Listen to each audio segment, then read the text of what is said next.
Hello student. तो I think आप लोग पूरा प्रिपरेशन को फुल स्टेज में अब ले जा रहे होंगे। और मैंने आपको बोला था कि लास्ट टाइम हम लोग एक इकोलॉजी का एक क्विक रिवीजन जरूर लेंगे, ठीक है। तो अब ये लास्ट आ चुका है, तो आप लोग देख लीजिएगा, इस ऑडियो को सुन लीजिएगा जब भी टाइम मिलेगा, क्योंकि इकोलॉजी इंपॉर्टेंट है और लगभग 12 से 15 12 to 15 क्वेश्चन आने के फुल चांस है, क्योंकि 4 चैप्टर होता है, एक चैप्टर से 3 क्वेश्चन तो बनता ही बनता है। तो हम लोग आज देखते हैं कि जो भी इन्वायरमेंटल इश्यूज में या बायोडायवर्सिटी में जो भी इंपॉर्टेंट टॉपिक्स हैं, खास करके डेट वाइज जो है, ईयर है, ठीक है, उसे कवर करते हैं।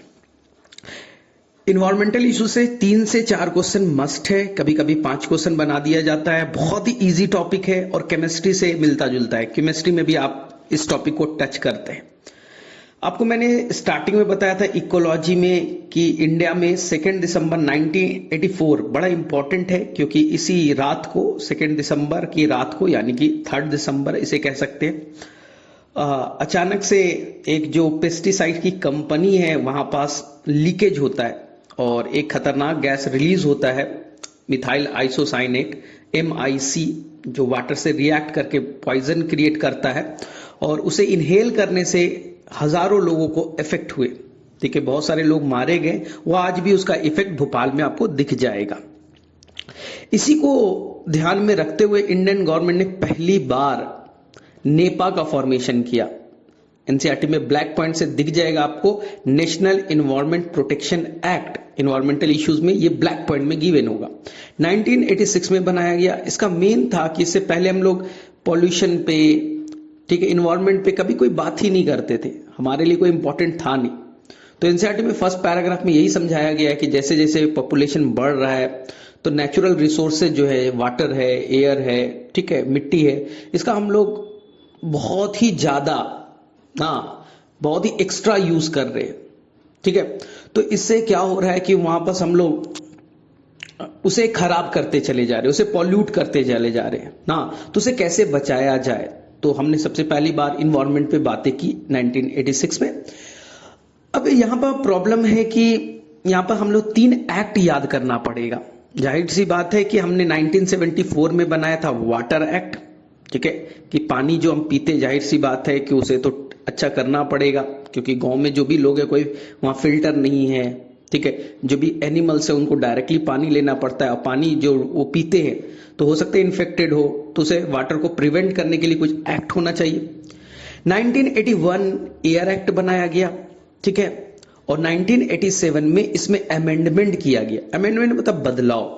जैसे आप कोई भी कानून बनाया जाता है, आपने सुना तो होगा ना, सिटीजनशिप अमेंडमेंट बिल, ठीक है।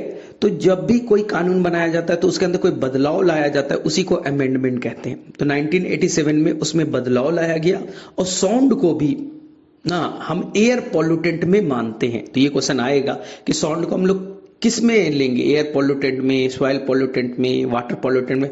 जाहिर सी बात है, साउंड जो है एयर के थ्रू ही तो ट्रेवल करता है, इसलिए हम लोग साउंड पॉल्यूटेंट को एयर पॉल्यूटेंट में ही मानेंगे। 1987 में उसमें रूल में शामिल किया गया। सर फायदा क्या है? सिंपल है कि तुम रात में डीजे बजा रहे हो तो तुम्हें पुलिस आकर के पकड़ करके लेते जाएगी ना, और तुम्हें जेल में बंद कर देगी।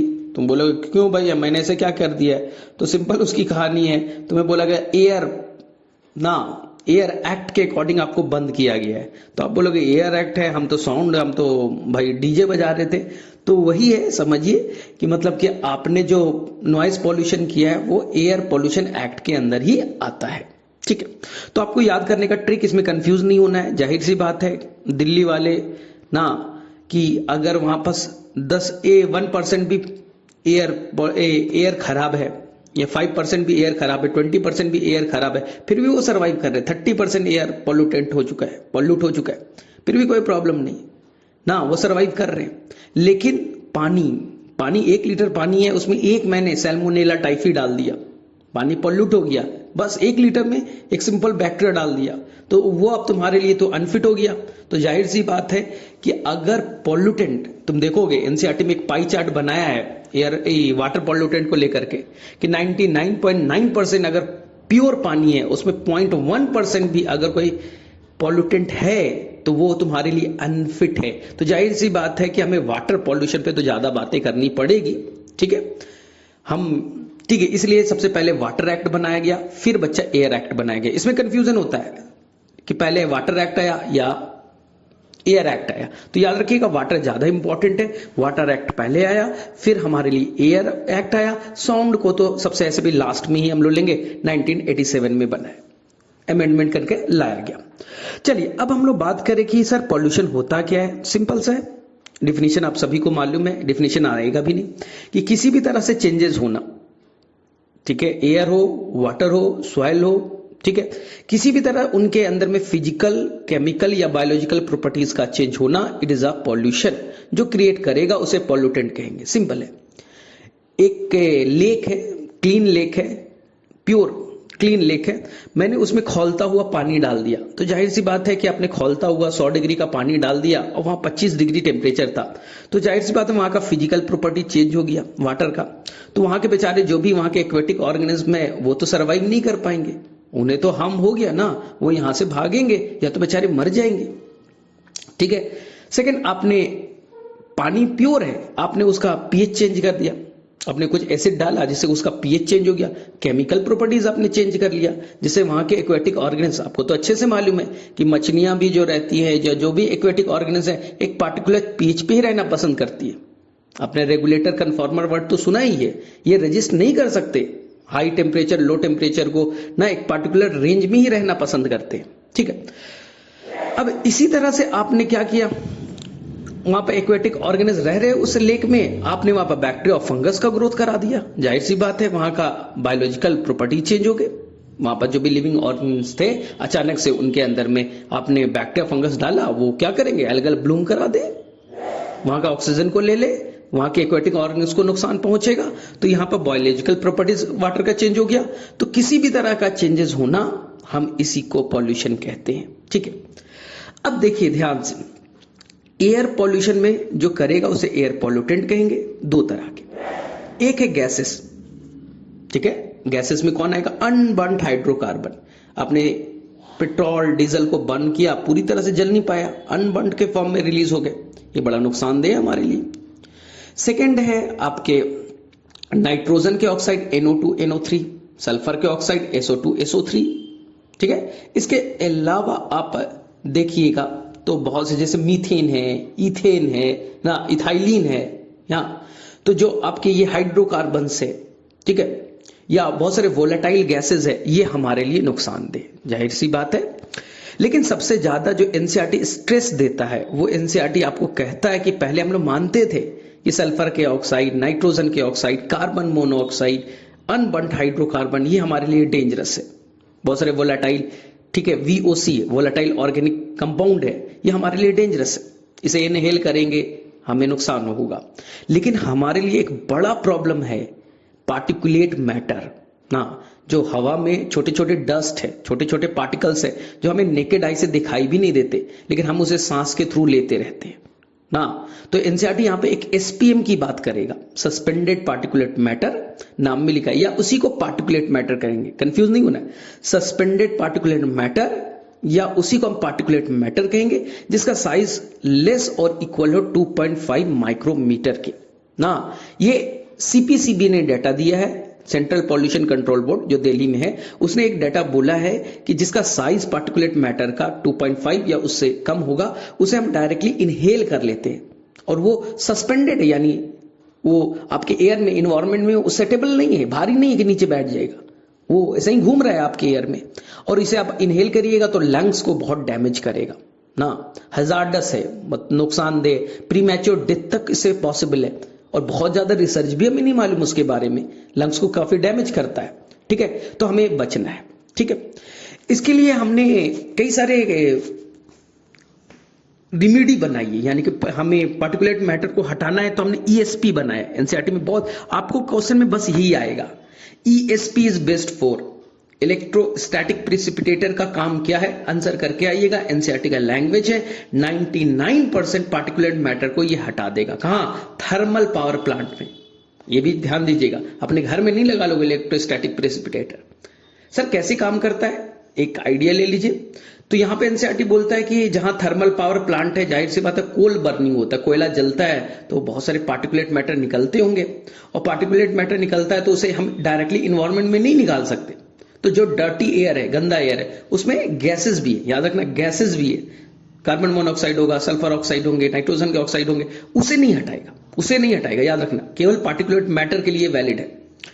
तो ये डर्ट एयर को हम लोग क्रॉस कराएंगे तो वहां पर हम लोग क्या करते हैं, हाई वोल्टेज पे वायर को फिट कर देते हैं, और जब हाई वोल्टेज देते हैं तो ये जो वायर है वो क्या करता है, इलेक्ट्रॉन रिलीज करता है। इस इलेक्ट्रॉन के गुच्छे को, जो बंच ऑफ इलेक्ट्रॉन है, गुच्छा है, इसी को एनसीईआरटी ने कोरोना नाम दिया है। इसी को एनसीईआरटी कहेगा कोरोना डिस्चार्ज, इलेक्ट्रॉन के गुच्छे हैं। जब हम डर्ट एयर को ले जाएंगे तो ये जब इलेक्ट्रॉन रिलीज होगा तो ये डर्ट जो है, पार्टिकुलेट मैटर है, उसके ऊपर में ये बाइंड कर जाएगा, बैठ जाएगा। तो जाहिर सी बात है कि पार्टिकुलेट मैटर है, उसके ऊपर में हमने इलेक्ट्रॉन का बम्बार्डमेंट करा दिया ना, तो जाहिर सी बात क्या हो जाएगा, उस पर नेगेटिव चार्ज आ जाएगा, और धीरे धीरे एनसीईआरटी का लाइन को पड़ेगा, धीरे धीरे उसे हम लोग प्लेट से क्रॉस कराएंगे। जो प्लेट होगा वो पॉजिटिवली चार्ज होगा, तो जाहिर सी बात है पार्टिकुलेट मैटर पे इलेक्ट्रॉन आ गया, नेगेटिव चार्ज है, और हम स्लोली क्रॉस करेंगे प्लेट से तो पॉजिटिवली चार्ज की तरफ अट्रैक्ट हो जाएगा। जब ESP से क्रॉस करेगा तो लगभग 99% जो है पार्टिकुलेट मैटर रिलीज हो जाएंगे। फिर से मैं बोल देता हूं, ये आपको डर्टी गैसेस को हटाने में, पॉल्यूटेंट को हटाने में कोई हेल्प नहीं करेगा, केवल ये पार्टिकुलेट मैटर को हटाएगा, ठीक है। और यहां पास आपको स्लोली एयर को क्रॉस करना पड़ेगा। थर्मल पावर प्लांट में इसे लगाया जाता है, ये बहुत ही कॉस्टली होता है, तो इसलिए हम अपने घर में नहीं लगा सकते, ठीक है। इसी तरह से एनसीईआरटी में एक वर्ड यूज किया होगा, स्क्रबर। ये SO2 को हटाने के लिए, कि हम लोग जब जो चिमनी है या कोई ऐसे इंडस्ट्री है जहां से SO2 बहुत ज्यादा रिलीज होता है, तो वो SO2 को पास आउट करेंगे और ऊपर से हम लोग फवारा डालेंगे, मतलब कि स्प्रे करेंगे लाइम वाटर को या नॉर्मल वाटर को स्प्रे करेंगे। तो जो लाइम वाटर है कैल्शियम हाइड्रोक्साइड है, जैसे ही SO2 गैस ऊपर की तरफ जाएगा, पास आउट करेंगे, तो ये रिएक्ट करेगा, लाइम वाटर रिएक्ट कर जाएगा सल्फर डाइऑक्साइड से, और ये कैल्शियम सल्फेट के फॉर्म में आ जाएगा, प्रिसिपिटेट बनेगा, नीचे आने लगेगा ना। तो धीरे धीरे जो भी SO2 है वो रिमूव करा दिया जाएगा, ठीक है। और जैसे जैसे ये ऊपर जाएगा तो जाहिर सी बात है उस एयर में जो भी हमने इंडस्ट्री फैक्ट्री से निकाला, उसमें से SO2 को हम आसानी से हटा सकते हैं by the spraying the calcium hydroxide यानी लाइम वाटर, ठीक है। तो इसी को कहते हैं स्क्रबर। बस तुम्हारा क्वेश्चन ये होगा, scrubber is use for the removal of sulphur dioxide, खत्म। इससे ज्यादा रिसर्च नहीं करना है। हालांकि एलन के बुकलेट देखिएगा, जो कि अब तो कोई मतलब नहीं बनता, उसमें देखिएगा पार्टिकुलेट मैटर को भी हटाने के लिए स्क्रबर यूज किया गया, लेकिन आपकी एनसीईआरटी बोलती नहीं, केवल सल्फर डाइऑक्साइड के लिए हम केवल सल्फर डाइऑक्साइड ही याद करके जाएंगे, ठीक है। अब थर्ड है, एनसीईआरटी बोलता है कि हमने गाड़ियों में जो भी पेट्रोल डीजल की जो हमारी व्हीकल है उसके अंदर हम कैटालिटिक कन्वर्टर यूज करें। क्यों? जो हम लोग पेट्रोल डीजल की गाड़ियां होती है वो बर्न करती है, जब जलती है तो उसमें से लार्ज स्केल में अनबर्न्ड हाइड्रोकार्बन निकल जाते हैं, नाइट्रोजन के ऑक्साइड होते हैं मेनली ना, इसके अलावा कार्बन मोनोऑक्साइड होता है, बड़ा डेंजरस है भाई। तो हम क्या करें, तो हमने अपने जो भी 4 व्हीलर है उस पर एक महंगे ना एक कन्वर्टर लगा दिया, कैटालिटिक कन्वर्टर। इससे में जो कैटलिस्ट होता है, ये नीट का सबसे इंपॉर्टेंट क्वेश्चन बनता है। एक महंगे मेटल्स है प्लैटिनम, पैलेडियम एंड रोडियम, ये 3 से 100% क्वेश्चन आ ही जाएगा, प्लैटिनम, पैलेडियम, रोडियम। उससे हम लोग क्या करेंगे, अनबर्न्ड हाइड्रोकार्बन को क्रॉस करेंगे। तो कैटालिटिक कन्वर्टर क्या करेगा, अनबर्न्ड हाइड्रोकार्बन को पूरी तरह से CO2 और H2 में तोड़ देगा। जो कार्बन के मोनोऑक्साइड है उसे CO2 में कन्वर्ट कर देगा, जो नाइट्रोजन के ऑक्साइड है उसे N2+O2 में कन्वर्ट कर देगा। यहां पर बच्चा थोड़ा सा गड़बड़ करता है कि अगर पूछा जाए कि क्या कैटालिटिक कन्वर्टर प्योरली पूरी तरह से एक पॉल्यूटेंट को, पॉइजनस गैस को पूरी तरह से खत्म कर देता है, थोड़ा बोलिएगा नहीं, ऐसा नहीं है। ये मोर पॉल्यूटेंट को लेस पॉल्यूटेंट में कन्वर्ट करता है, यानी कि फिर तो कहानी खत्म हो जाता है। अगर फिर कैटालिटिक आपने कन्वर्टर लगा दिया फिर तो मोटर व्हीकल कोई प्रॉब्लम ही नहीं करेंगे। तो यहां पर मोर पॉल्यूटेंट को, मोर पॉइजनस को लेस पॉइजनस में कन्वर्ट करेगा, क्योंकि CO2 तो रिलीज हो ही रहा है ना, और CO2 अगर रिलीज हो रहा है, आपको मालूम है ज्यादा अमाउंट में अगर CO2 बढ़ेगा तो ये ग्लोबल वार्मिंग करेगा, ये भी एक तरह का पॉल्यूटेंट हम लोग मानते ही तो हैं। CO2 अगर एक्सेस अमाउंट में हो जाए तो ये ग्रीन हाउस इफेक्ट शो करेगा, ग्लोबल वार्मिंग करेगा, उससे हम ही को तो नुकसान है। इसलिए हाई अमाउंट में CO2 को भी एज ए एयर पॉल्यूटेंट माना जाता है ना। केवल कार्बन मोनोऑक्साइड तो है ही है, वो हमारे डेंजरस है, हीमोग्लोबिन से बाइंड करेगा, ये तो आपको मालूम है। CO2 भी ज्यादा होना पॉल्यूटेंट ही माना जाएगा, ठीक है। चलिए नेक्स्ट, तो आपको बस यहां पर याद रखना है, यहां पर कि जो आपने कैटालिटिक कन्वर्टर लगाया है उसमें आप ध्यान रखेंगे कि जो पेट्रोल या डीजल यूज करेंगे उसमें लेड नहीं होना चाहिए, पीबी नहीं होना चाहिए, क्योंकि लेड इस कैटालिटिक कन्वर्टर को खराब कर देगा। तो इसलिए कभी भी आप जाइएगा पेट्रोल स्टेशन पे, पेट्रोल भराने के टाइम देखिएगा वहां पर लिखा रहता है lead free petrol, lead free ना। तो ये बड़ा इंपॉर्टेंट है। तो सर लेड क्यों डालते हैं, ये केमिस्ट्री में आपको पढ़ना है, शायद केमिस्ट्री में क्वेश्चन बन जाए। पहले हमने एक कॉन्सेप्ट लाया कि हम लोग पेट्रोल और डीजल में जानबूझ करके लेड डालेंगे जिससे इफिशिएंसी बढ़ेगी। कुछ एंटी नॉकिंग वगैरह आपने पढ़ा होगा कि मशीन में क्या ये करता है। तो फिलहाल के लिए ये जानिए कि अगर आपका जो बाइक है 10 किलोमीटर चल रहा है 1 लीटर में, आपने पीबी डाल दिया, लेडेड पेट्रोल डाल दिया, इफिशिएंसी बढ़ जाएगी, 20 किलोमीटर जाएगी। तो हमने धड़ल्ले से पीबी डालना स्टार्ट कर दिया, लेड डालना स्टार्ट कर दिया, लेकिन बाद में पता चला कि नहीं ये तो कन्वर्टर को खराब कर देगा, कैटालिटिक कन्वर्टर को खराब कर देगा। तो मालूम पड़ा हम इफिशिएंसी बढ़ाने के चक्कर में हमारा कन्वर्टर इतना महंगा खराब हो गया और पोल्यूटेंट का लेवल बढ़ गया। इसलिए आपको याद रखना है अनलीडेड पेट्रोल आप यूज कीजिएगा, ठीक है, ये बड़ा ध्यान रखने वाली बात है। तो कैटालिटिक कन्वर्टर याद रखना है कि इसमें मेटल्स कौन से यूज किए गए, पैलेडियम, पैलेडियम एंड रोडियम, ठीक है। मोर पॉइजनस से लेस पॉइजनस में कन्वर्ट करेगा, लीडेड पेट्रोल नहीं होनी चाहिए, ठीक है। अब एनसीईआरटी बातें करता है कि देखो पॉल्यूटेंट तो हो रहा है यार, ये लार्ज स्केल में नाइट्रोजन के ऑक्साइड, सल्फर के ऑक्साइड रिलीज हो रहे हैं, ये इन्वायरमेंट में ऊपर जाएगा, वहां वो वाटर वेपर से बाइंड करेगा, नाइट्रिक एसिड सल्फ्यूरिक एसिड में कन्वर्ट होगा और ये रेन के थ्रू नीचे आएगा, जिसे आप एसिड रेन कहते हैं ना, एसिड रेन कहते हैं। हालांकि एनसीईआरटी में नहीं पढ़ना है आपको एसिड रेन क्या होता है। जिसका भी पीएच 5.6 से कम होगा उसे हम लोग एसिड रेन की कैटेगरी में मानेंगे, ठीक है। अब देखो ध्यान से, यहां पर क्या करना है कि सेम प्रॉब्लम फेस किया गया किसको, ताजमहल को। ताजमहल में क्या हुआ भाई, ताजमहल में आसपास में क्या थे, बहुत सारे आपके लेदर इंडस्ट्री थी, वो बहुत लार्ज स्केल में SO2 रिलीज करते थे, माना जाता था। अब यही SO2 जाते थे ऊपर में, वाटर वेपर से बाइंड किया, सल्फ्यूरिक एसिड बने और रेन के फॉर्म में नीचे आ गए, एसिड रेन, और वो ताजमहल के मार्बल कैल्शियम कार्बोनाइट से बाइंड करने लगे और इसी से होने लगा ना येलोइंग ऑफ ताजमहल ना। हमारी जो मोन्यूमेंट्स इतना बड़ा है वो येलो कलर में कन्वर्ट होने लगे। लेकिन बाद में पता चला कहानी कुछ और है, कहानी इंडस्ट्री नहीं है, कहानी है आगरा से थोड़ी दूर पे एक जगह है जिसका नाम है मथुरा। मथुरा में इंडिया का बड़ा एक गैस रिफाइनरी है ना, जिसका नाम है ONGC का है शायद। वहां पर गए जो कच्चे तेल क्रूड ऑयल को लाया जाता है और उसको प्योर पेट्रोल डीजल केरोसिन में कन्वर्ट किया जाता है। वहां से लार्ज, इसे स्मेल्टिंग कहते हैं, वहां से लार्ज स्केल में SO2 को रिलीज कराया जाता है। तो एक्चुअल में मथुरा कहां है, आगरा कहां है, तो याद रखिए SO2 वहां से रिलीज हो रहा है, 50 किलोमीटर बाद आपको आगरा वाला एरिया आएगा, वहां पास एसिड रेन बन रहा है। इसलिए तब से साइंटिस्ट ने सोचा कि देखो भाई ये प्रॉब्लम एक जगह का नहीं है, अगर कोई एक शहर पॉल्यूटेंट रिलीज कर रहा है तो उसका इफेक्ट दूसरे जगह पे आसानी से पड़ जाएगा ना। तो ये थोड़ा सा ध्यान दीजिएगा। चलिए, तो हमने क्या करे भाई, दिल्ली वाले बहुत परेशान थे। 1990 में एक NGO ने सर्वे भी किया और बोला कि दुनिया के जो 41 जो मोस्ट पॉल्यूटेड सिटी है उसमें दिल्ली का चौथा रैंक है। बहुत अच्छा बात है भाई। दिल्ली के लोग भी बड़े परेशान थे, उन्हें भी सांस लेने में दिक्कत हो रहा था, धुएं से थे। तो एक आदमी जाकर के PIL डाल देता है, PIL मतलब पब्लिक इंटरेस्ट लिटिगेशन। वो सुप्रीम कोर्ट में उसने एक जनहित याचिका, जैसे हिंदी में कहते हैं जनहित याचिका, उसने फाइल कर दिया और बोला भैया हमें बड़ा परेशानी है।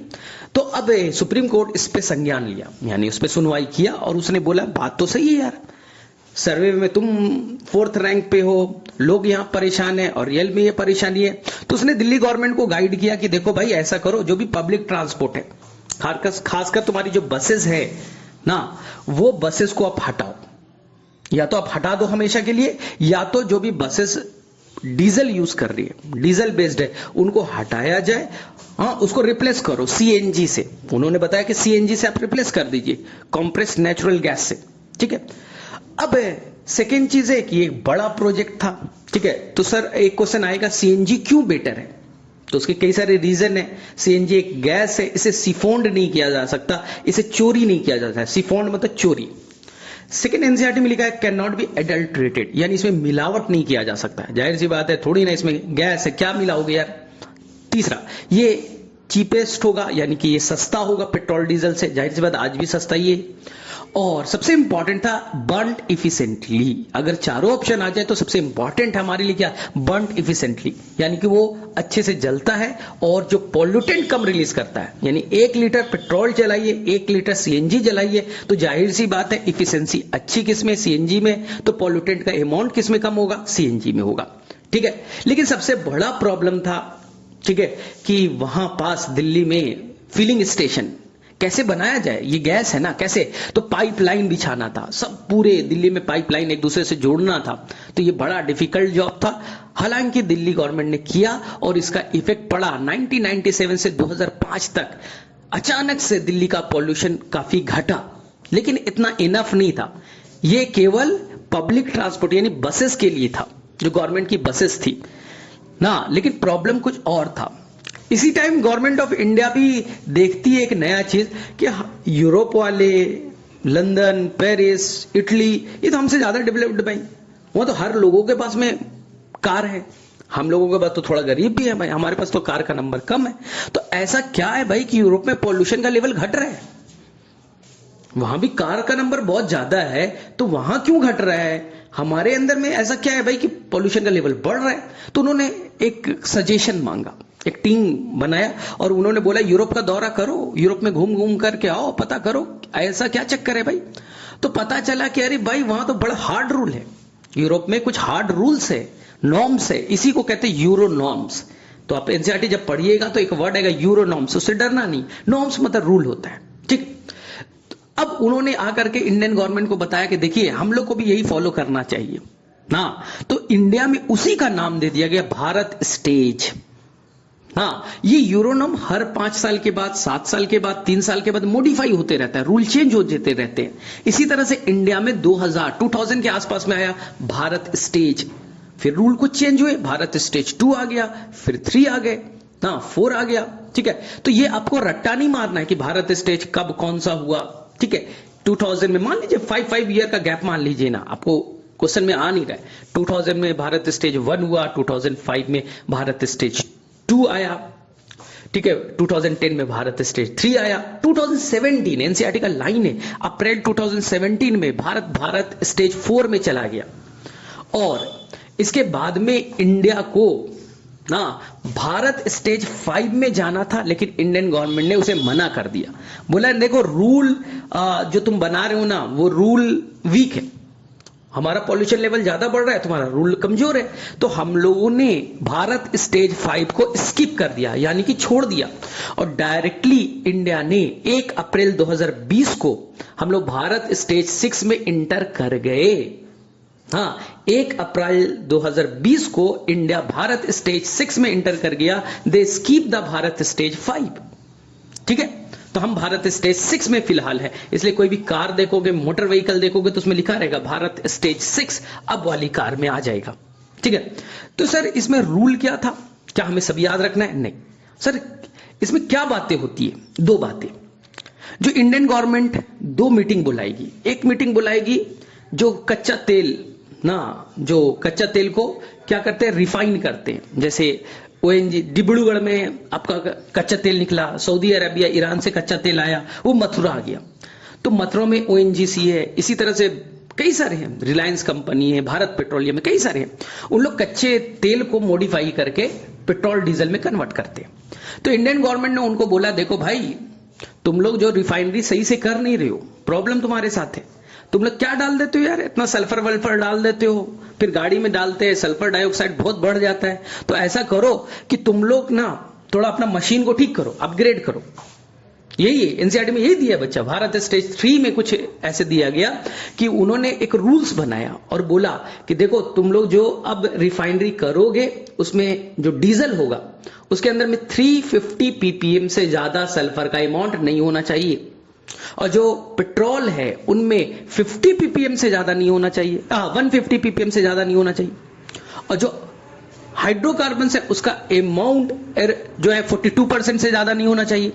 ये भारत स्टेज 3 में बोल दिया गया, ठीक है। अब इसी तरह से अब अगला भारत स्टेज 4 आएगा, बोले रूल चेंज करो, तुम लोग थोड़ा मशीन और अच्छा करो। अब नहीं चलेगा वो सब, अब पेट्रोल हो या डीजल हो 50 ppm से ज्यादा नहीं होना चाहिए, और जो हाइड्रोकार्बन से 35% से ज्यादा नहीं होना चाहिए, ठीक है। अब आ गया भारत स्टेज 5 तो आया नहीं, अब आ गया डायरेक्टली भारत स्टेज 6। तो ये डाटा आपको याद नहीं करना है कि इंडियन गवर्नमेंट ने क्या डिसाइड किया। उन्होंने कुछ किया है कि 10 ppm पे लेते आओ ना, डीजल पेट्रोल में 10 ppm पे, तो देखा धीरे धीरे रूल्स को टफ कर दिया गया, ठीक है। और इसी तरह से हमने यूरोप से रूल लिए थे और ये किया। इसी तरह से अब दूसरी मीटिंग करेंगे, वो बुलाएंगे भैया होंडा बनाने वाली कंपनी इधर आ जाओ, फोर्ड वाली कंपनी इधर आ जाओ, टाटा भाई साहब आप इधर आ जाओ। आप लोग क्या गाड़ी बना रहे हो यार, मैंने इतना अच्छा तुम लोगों को पेट्रोल साफ करके दिया, सल्फर नहीं है, तुम्हारी इंजन ही खराब है, इंजन को अपग्रेड कीजिए। एनसीईआरटी का वर्ड है इंस्ट्रिंजेंट रूल। हाँ, हमने हार्ड रूल उनको बना करके दिया कि तुम पैसा बढ़े कोई दिक्कत नहीं है, जो आदमी 10 लाख का कार लेगा 12 लाख का भी ले सकता है। रूल्स बनाओ, ऐसे इंजन्स बनाओ जो कम से कम पॉल्यूटेंट को रिलीज करे, इफिशिएंसी के साथ वो बर्न कराए ना। तो यही तुम देखोगे कि यहां पर गाड़ी का दाम धीरे धीरे बढ़ रहा है, जबकि गाड़ी का दाम तो घटना चाहिए ना, मशीनें घटना चाहिए। मोबाइल का दाम घटता है तो ये गाड़ी का दाम बढ़ता है भाई। हाँ, तो उसका रीजन यही था कि मशीन को अपग्रेड करते वो, और मशीन को अपग्रेड जब किया जाता है तो उनका कॉस्टिंग बढ़ जाता है। तो दोनों तरफ से रूल बनेंगे, कच्चे तेल को ठीक करना है उनके लिए भी अलग रूल बनाया गया, और जो उन्होंने यहां बनाया, ठीक है, वो भी बनाया। तो आपको ज्यादा हाई फाई नहीं जानते। कुछ बच्चे का कंफ्यूजन है, अलग अलग एनसीईआरटी में अलग अलग लिखा है। जाहिर सी बात है दिल्ली और 11, ठीक है, जो सिटी थे ज्यादा पॉल्यूटेड थे, तो उनके लिए रूल पहले बन जाता था। जैसे कि भारत स्टेज 1 2000 में आया, पूरा इंडिया 2005 में भारत स्टेज 2 में जाएगा। दिल्ली को बोला गया तुम बहुत ज्यादा पॉल्यूटेड है, 2001 में ही भारत स्टेज 2 में चला गया। पूरा इंडिया गया 2010 में भारत स्टेज 3 में, ठीक है। ये पहले ही पहुंच गए, ये पहले ही वापस फॉलो करने लगे। तो यानी कि हमसे पहले हम अब पूरे इंडिया वाले 2020 में भारत स्टेज में इंटर किए। दिल्ली वाले पहले ही इंटर कर जाते थे, जो पॉल्यूटेड सिटी था वो पहले ही से उस रूल को फॉलो करना स्टार्ट करते थे। इसलिए बच्चे के दिमाग में कंफ्यूजन होता है कि एनसीईआरटी में लिखा है sir among Delhi 13 polluted city, क्योंकि पहले 11 पॉल्यूटेड सिटी थे, फिर 2 को और 16 पूरी सबको ऐड किया। तुम्हें नहीं जानना है उसने, उसके डिटेल में जानना नहीं, बेकार है। चलो ठीक है, तुम्हें बस याद रखना है कि 1 अप्रैल 2020 में इंडिया इंटर कर चुका है भारत स्टेज 6 में, और भारत स्टेज 4 था 2017 में। इंडिया ने भारत स्टेज 5 को स्किप कर दिया है। चलिए आगे बढ़िए। अब क्या करें भाई, एयर पॉल्यूशन तो हमने लगभग कंट्रोल कर लिया है। जो है इंपॉर्टेंट क्वेश्चन आपसे बना दिया जाएगा, क्या क्या आप याद रखिएगा, स्टेप वाइज याद रखिए। ईएसपी क्यों बनाया गया, पार्टिकुलेट मैटर को हटाने के लिए। स्क्रबर क्यों बनाया गया, SO2 को हटाने के लिए। कैटालिटिक कन्वर्टर मोर पॉल्यूटेंट से लेस पॉल्यूटेंट। इसके अलावा अनलीडेड पेट्रोल का कॉन्सेप्ट हो गया, ठीक है। इसके अलावा भारत स्टेज यूरोनॉर्म का कॉन्सेप्ट समझ में आ गया। सीएनजी क्यों यूज किया गया, ठीक है। पार्टिकुलेट सीपीसीबी क्या है, क्लियर है। National environment protection act clear है। वाटर एक्ट, एयर एक्ट, ठीक है। अब इसी के अंदर में हम लोग पढ़ लेना, एयर पॉल्यूटेंट के अंदर भी पढ़ ले sound pollutant. Sound pollutant any ऐसा मतलब कि ज्यादा साउंड वाला, लगभग 80 डिसेबल से ज्यादा। सबसे पहला क्वेश्चन तो यही बनेगा कि साउंड को आप किस चीज में मेजर कीजिएगा, तो कंफ्यूज नहीं करना है, डॉप्शन यूनिट नहीं। डॉप्शन यूनिट ओजोन लेयर के थिकनेस के लिए होता है। यहां पर होगा डीबी मतलब डेसिबल, ठीक है। और अगर आप लगातार हाई साउंड को सुनते हैं तो जाहिर सी बात है आप में कई सारे प्रॉब्लम क्रिएट होगा। एनसीईआरटी में दिया है हार्ट पल्पेशन हो जाएगा, रिस्पिरेशन का प्रॉब्लम हो जाएगा, अनवांटेड स्ट्रेस, बिना जैसे अभी तुम लोगों के स्ट्रेस चल रहा है, एग्जाम है, तुम अनवांटेड स्ट्रेस लेने लगोगे, ठीक है। तो यहां पर स्लीपलेसनेस हो जाएगा, नींद नहीं आएगा। तो जाहिर सी बात है यहां पर ये सब दिया है। लेकिन इसके लिए हम लोग क्या करें, क्या अपना घर तोड़ दें? हमारा घर हाईवे पे बना है तो हम क्या करें भाई, बोलिए। तो सबसे आसान तरीका, सबसे सस्ता तरीका है कि आप मफलिंग कर दीजिए, ग्रीन मफलर लगा दीजिए। सर मफलर क्या, वो हरे रंग का कपड़ा उपड़ा बांध ले क्या कान में? नहीं। मफलिंग कहने का मतलब, ग्रीन मफलर कहने का मतलब ऐसे प्लांट लगाइए, नीम का, अशोका का, जो साउंड एब्जॉर्ब करते हैं। तो जाहिर सी बात है वो जो भी साउंड है उसको वो एब्जॉर्ब कर लेंगे, तो आपका पोल्यूटेंट का लेवल वापस घट जाएगा। इस तरह से आप नो हॉर्न जोन बना सकते हैं। यहां पर हॉर्न बजाना मना है, रात में आप डीजे बनाना या भी जो भी लाउड में साउंड वाउंड लगाना, ये सब मना है। कुछ रूल्स बनाइए, डराइए, धमकाइए, तो आसानी से इसे हम लोग कम किया जा सकता है। एनसीईआरटी में ये लिखा है कि अगर कम लेवल का, जैसे कि आप अभी शायद ईयरफोन सुन रहे हैं और सुनते सुनते रात भर सो गए, वो उसका डेसिबल कम है, लेकिन क्रोनिक एक्सपोजर यानी लगातार एक्सपोज हो रहे, लगातार आपको वो साउंड मिल रहा है, तो इससे भी आपको प्रॉब्लम क्रिएट हो सकता है। हाँ, तो ये याद रखिएगा। चलिए अब हम लोग चले वाटर पॉल्यूशन पे। वाटर पॉल्यूशन में पहले ही तुम्हें बताया कि अगर तुम्हें 1 लीटर पानी लिया है और उसके अंदर में 99.9% चीजें प्योर है, यानी प्योर वाटर है, लेकिन 0.1% भी अगर उसमें इंप्योरिटी है, तो ये तुम्हारे लिए प्रॉब्लमेटिक है। हाँ, एनसीईआरटी में पाई चार्ट है, उसको देख लीजिएगा। सर तो 0.1% में क्या होगा? हो सकते हैं उसके अंदर में फीकल मटेरियल हो, ठीक है, हो सकते हैं उसके अंदर में कपड़े के टुकड़े हो, कागज के टुकड़े हो, उसके अंदर में हो सकता है डिजोल्व्ड कुछ नाइट्रेट, सल्फेट, कैल्शियम वगैरह हो, ये भी हो सकता है बैक्टीरिया वगैरह हो उसके अंदर में, या बालू वालू हो, कुछ भी हो सकते हैं, ठीक है। तो सर बालू वालू है तो उसको तो आसानी से हटा लेंगे, हाँ कोई दिक्कत नहीं। 1 लीटर पानी लिया, उसमें मिट्टी के कण थे, बालू के कण थे, छोड़ दो ना, अपने आप नीचे बैठ जाएगा, पानी प्योर हो जाएगा। प्रॉब्लम कहां है? जहां पर डिजोल्व फॉर्म में नाइट्रेट है, फॉस्फेट है, तुम्हें लगेगा प्योर वाटर है, तुम्हें लग रहा है एकदम प्योर है, लेकिन हो सकता है इसमें कैडमियम है, उसमें पीबी है, तब तो ये बड़ा हेवी मेटल्स भी हो सकते हैं। एनसीईआरटी में लिखा है कि जो हेवी मेटल्स हो सकते हैं उसका पूरा डाटा वेटा एनसीईआरटी ने दिया कि 5 ग्राम पर CM3 अगर डेंसिटी वाला है तो ये हमारे लिए बड़ा डेंजरस होगा ना, तो ये याद रखिएगा, एनसीईआरटी का डाटा है, याद रखिएगा। चलिए तो हम सर यहां पर BOD और सर DO में फंसते हैं, ठीक है, तो उसको बहुत अच्छे से सुनना, 2 मिनट लगेगा, ठीक है, लेकिन चीजों को समझना। मान लो बच्चा कि तुमने केला खाया और केले के छिलके को बाहर, अपने घर के बाहर रोड पे फेंक दिया। हम जो जैसा करते हैं वही बता रहा हूं मैं। केला खाया, छिलके को रोड पे फेंक दिया, ठीक है। ये क्या है? ये बायोडिग्रेडेबल है, क्योंकि बैक्टीरिया और फंगस इसको डाइजेस्ट कर सकते हैं। नॉन बायोडिग्रेडेबल नहीं है, बायोडिग्रेडेबल है। इसी को मैं वेस्ट मटेरियल भी कह सकता हूं, सीवेज बोल दीजिए, ठीक है। फिलहाल मान लीजिए कि ये एक बायोडिग्रेडेबल ऑर्गेनिक सब्सटेंस है। जैसे ही रखिएगा, थोड़ी देर के बाद में बैक्टीरिया फंगस अपने आप आ जाएंगे, क्योंकि एनसीईआरटी में लिखा है दे आर कॉस्मोपॉलिटन नेचर, कहीं भी रहते हैं, हवा में रहेंगे, आ गए यहां आने के बाद में वो क्या करेंगे? एंजाइम से रिलीज करेंगे, जो भी स्टार्च है उसको ग्लूकोज में तोड़ देंगे, सेलुलोज है उसे ग्लूकोज में तोड़ देंगे, ठीक है। तो जो भी उसके अंदर ऑर्गेनिक वेस्ट मटेरियल कॉम्प्लेक्स था उसे सिंपल में तोड़ दिया। अब उस ग्लूकोज को अपने रिस्पिरेशन में यूज कर लेंगे ना। बैक्टीरिया आया, बैक्टीरिया ने रिस्पिरेशन में उस ग्लूकोज को यूज कर लिया, तो उसे रिस्पिरेशन करने के लिए, एरोबिक रिस्पिरेशन करने के लिए क्या चाहिए? ऑक्सीजन चाहिए। ये ऑक्सीजन कहां से लेगा? इन्वायरमेंट से लेगा। तो वो बाहर में एयर था, उसके अंदर ऑक्सीजन थे, उसको अपने में लिया और उसी ऑक्सीजन के हेल्प से रिस्पिरेशन किया और पूरी तरह से ये फूड को डाइजेस्ट कर गया, डिग्रेड कर दिया। इसी को कहते हैं डिकम्पोज कर दिया। डिकम्पोजिशन हाईली एरोबिक प्रोसेस है, क्योंकि यहां पर बैक्टीरिया या फंगस एरोबिक नेचर के होंगे, they require lot of oxygen. कोई प्रॉब्लम नहीं, यहां तो कोई प्रॉब्लम नहीं। प्रॉब्लम अब होगा, अब मान लो एक लेक है, एक साफ सुथरा लेक है ना। इस लेक के अंदर में तुमने वही तुमने जो भी केले का छिलका था डाल दिया। ध्यान से सुनना, केले के छिलके तुमने लेक में डाल दिया। जाहिर सी बात है कि अब यहां पे बैक्टीरिया फंगस आएगा और इसके अंदर में वो बैठेगा, एंजाइम रिलीज करेगा, कॉम्प्लेक्स फूड को सिंपल फूड में तोड़ेगा, अब उसे रिस्पिरेशन में वो यूज करेगा। तो रिस्पिरेशन करेगा, एरोबिक करेगा, तो उसके लिए क्या चाहिए? ऑक्सीजन।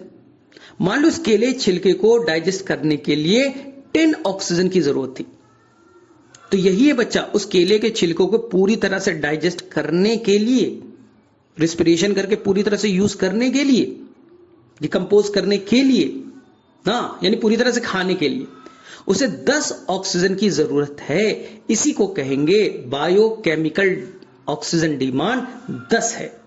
क्योंकि देखो नाम में ही लिखा है बायोकेमिकल ऑक्सीजन डिमांड, यानी इस चीज को डाइजेस्ट करने के लिए उसे 10 ऑक्सीजन की जरूरत है। BOD is 10। अब सोचो ये कहां से लेगा, ये हवा में तो है नहीं, वो बच्चा लेगा कहां, पानी से। पानी के अंदर में डिजॉल्व ऑक्सीजन होते हैं, जिसे कहते हैं DO, डिजॉल्व ऑक्सीजन पानी में होता है। तो उसने क्या किया, जो भी डिजॉल्व ऑक्सीजन थे, मान लीजिए सर डिजॉल्व ऑक्सीजन पानी में कहां से आया, डिफ्यूजन। पानी में लगातार ऑक्सीजन डिजॉल्व हो रहा है बाहर से, उसमें कोई दिक्कत नहीं है। अगर एल्गी वेल्गी हैं, फोटोसिंथेसिस करते होंगे, वो भी ऑक्सीजन ऐड कर रहे हैं। दोनों तरीके, बाहर से ऑक्सीजन ऐड भी होते रहता है, अंदर में एल्गी वगैरह फोटोसिंथेसिस करते हैं, ऑक्सीजन ऐड करते हैं। मान लीजिए यहां पर डिजॉल्व ऑक्सीजन 100 था, मान लीजिए डिजॉल्व ऑक्सीजन 100 था, DO इक्वल टू 100। अब बैक्टीरिया ने बोला भैया 10 ऑक्सीजन दो, तब हम डाइजेस्ट करेंगे, इसको डाइजेस्ट करने में 10 चाहिए। तो तुमने क्या किया, डिजॉल्व ऑक्सीजन का ही तो खींच लिया। डिजॉल्व ऑक्सीजन 100 थे, तुमने 10 उससे मांग लिया, तो डिजॉल्व ऑक्सीजन घटा या बढ़ा, सर घट गए। ठीक है, तो अब देखिए फिर से, अब मैंने 2 केले के छिलके डाले, तो जाहिर सी बात है ऑर्गेनिक वेस्ट मटेरियल ज्यादा है, ज्यादा है तो बैक्टीरिया को रिस्पिरेशन ज्यादा करना पड़ेगा, तो उसे रिस्पिरेशन ज्यादा करना है तो ऑक्सीजन का डिमांड ज्यादा है। तो BOD अब तो 10 हो गया ना, एक केले को तोड़ने के लिए 10 था, तो अब BOD 20 हो गया, 2 केले के छिलके हैं, BOD 20 हो गया। अब 20 ऑक्सीजन चाहिए, तो 20 ऑक्सीजन कहां से लेगा, डिजॉल्व ऑक्सीजन 100 थे तो उसने 20 वहां से टाल लिया। अब मान लो 5 केले के छिलके हो गए, तो जैसे जैसे तुम वेस्ट मटेरियल बढ़ा रहे हो, तो जाहिर सी बात है बैक्टीरिया का रिस्पिरेशन का रेट बढ़ेगा, ऑक्सीजन का डिमांड भी बढ़ेगा, तो BOD 50 हो गया, BOD बढ़ गया। BOD बढ़ेगा तो वो क्या करेगा, डिजॉल्व ऑक्सीजन को ज्यादा लेगा, उसने 50 ऑक्सीजन हम ले लिए, तो डिजॉल्व ऑक्सीजन पहले 100 था, अब 50 हो गया। तो लॉजिक बना ना, ऑर्गेनिक वेस्ट मटेरियल बढ़ाइएगा तो BOD बढ़ेगा, और BOD अगर बढ़ेगा ना, डिमांड बढ़ेगा, तो डिजॉल्व ऑक्सीजन को तो खींच लेगा, तो अंदर में अब डिजॉल्व ऑक्सीजन का अमाउंट घटने लगेंगे, यानी BOD is universally proportional to the DO। Logic तो यही बोलता है, जैसे जैसे केले के छिलकों को बढ़ाया, ऑर्गेनिक वेस्ट मटेरियल को बढ़ाया, तो अब बैक्टीरिया का रिस्पिरेशन बढ़ेगा, वो ऑक्सीजन का ज्यादा डिमांड करेगा, BOD का लेवल बढ़ेगा, और BOD अगर बढ़ा तो यानी कि waste material directly proportional to the BOD, और BOD बढ़ेगा, मान लो 70 BOD हो गया, 80 BOD हो गया, तो 80 खींच लिया, तो अब बचा तो डिजॉल्व ऑक्सीजन पहले के कंपैरिजन में 20, तो जैसे जैसे BOD बढ़ेगा तो डिजॉल्व ऑक्सीजन का अमाउंट घटते चला जाएगा, तो BOD is universally proportional to the DO। ये क्वेश्चन आपको सीवेज ट्रीटमेंट में भी यही क्वेश्चन पूछा जाएगा, तो वहां पर भी सेम फार्मूला अप्लाई कीजिएगा। सीवेज यानी हमारे घर का कचरा, तो सीवेज यानी कि वेस्ट मटेरियल, कचरा डायरेक्टली जितना ज्यादा होगा, बैक्टीरिया का अमाउंट ज्यादा, रेस्पिरेशन का रेट ज्यादा, बैक्टीरिया को ऑक्सीजन का डिमांड ज्यादा, BOD का अमाउंट ज्यादा। जितना गंदा पानी उतना ज्यादा सीवेज, उतना वेस्ट मटेरियल, बैक्टीरिया का डिमांड उतना ज्यादा होगा, और जितना ज्यादा डिमांड करेगा अंदर के सारे ऑक्सीजन खींचते चला जाएगा, तो जाहिर सी बात है अंदर के डिजॉल्व ऑक्सीजन घटते चले जाएंगे। इससे एक क्वेश्चन नीट में तो बनना ही बनना है।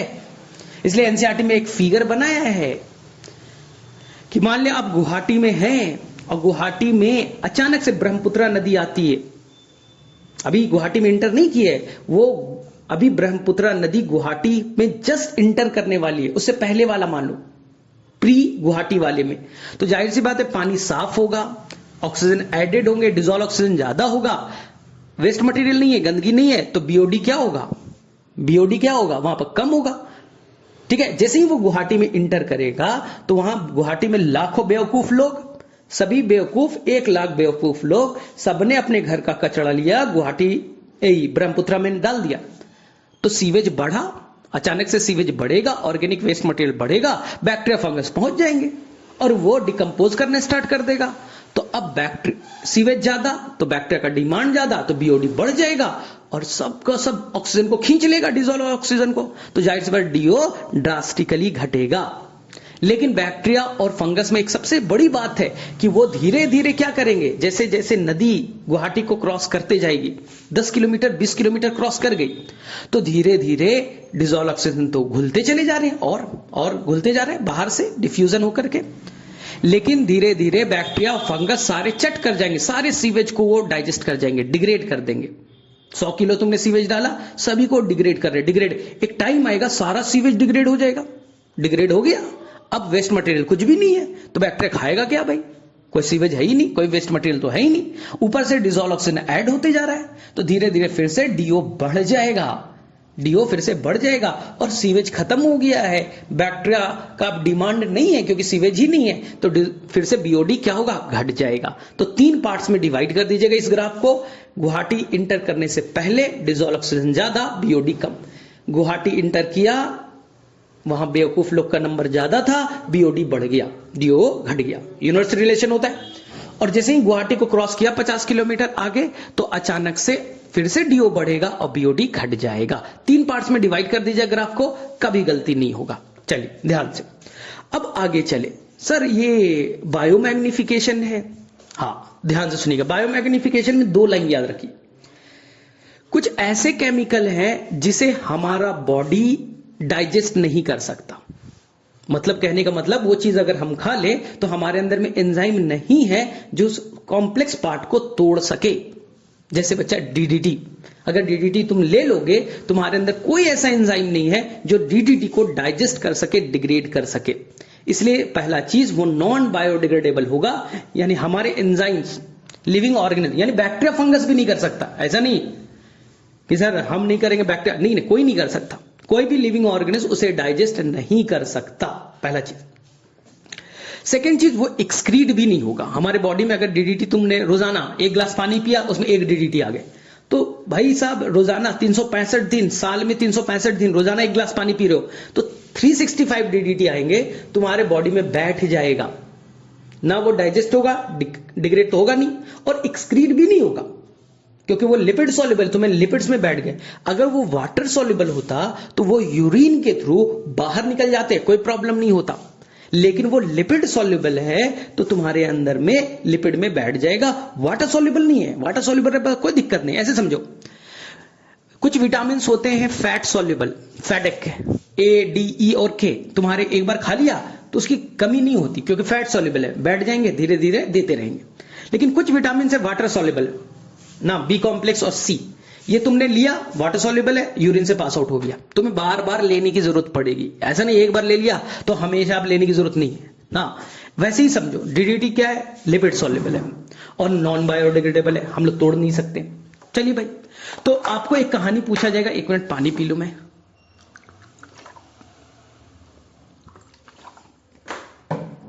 चलो बोलते बोलते मेरा भी बैंड बच जाएगा। हाँ, तो मैंने क्या बोला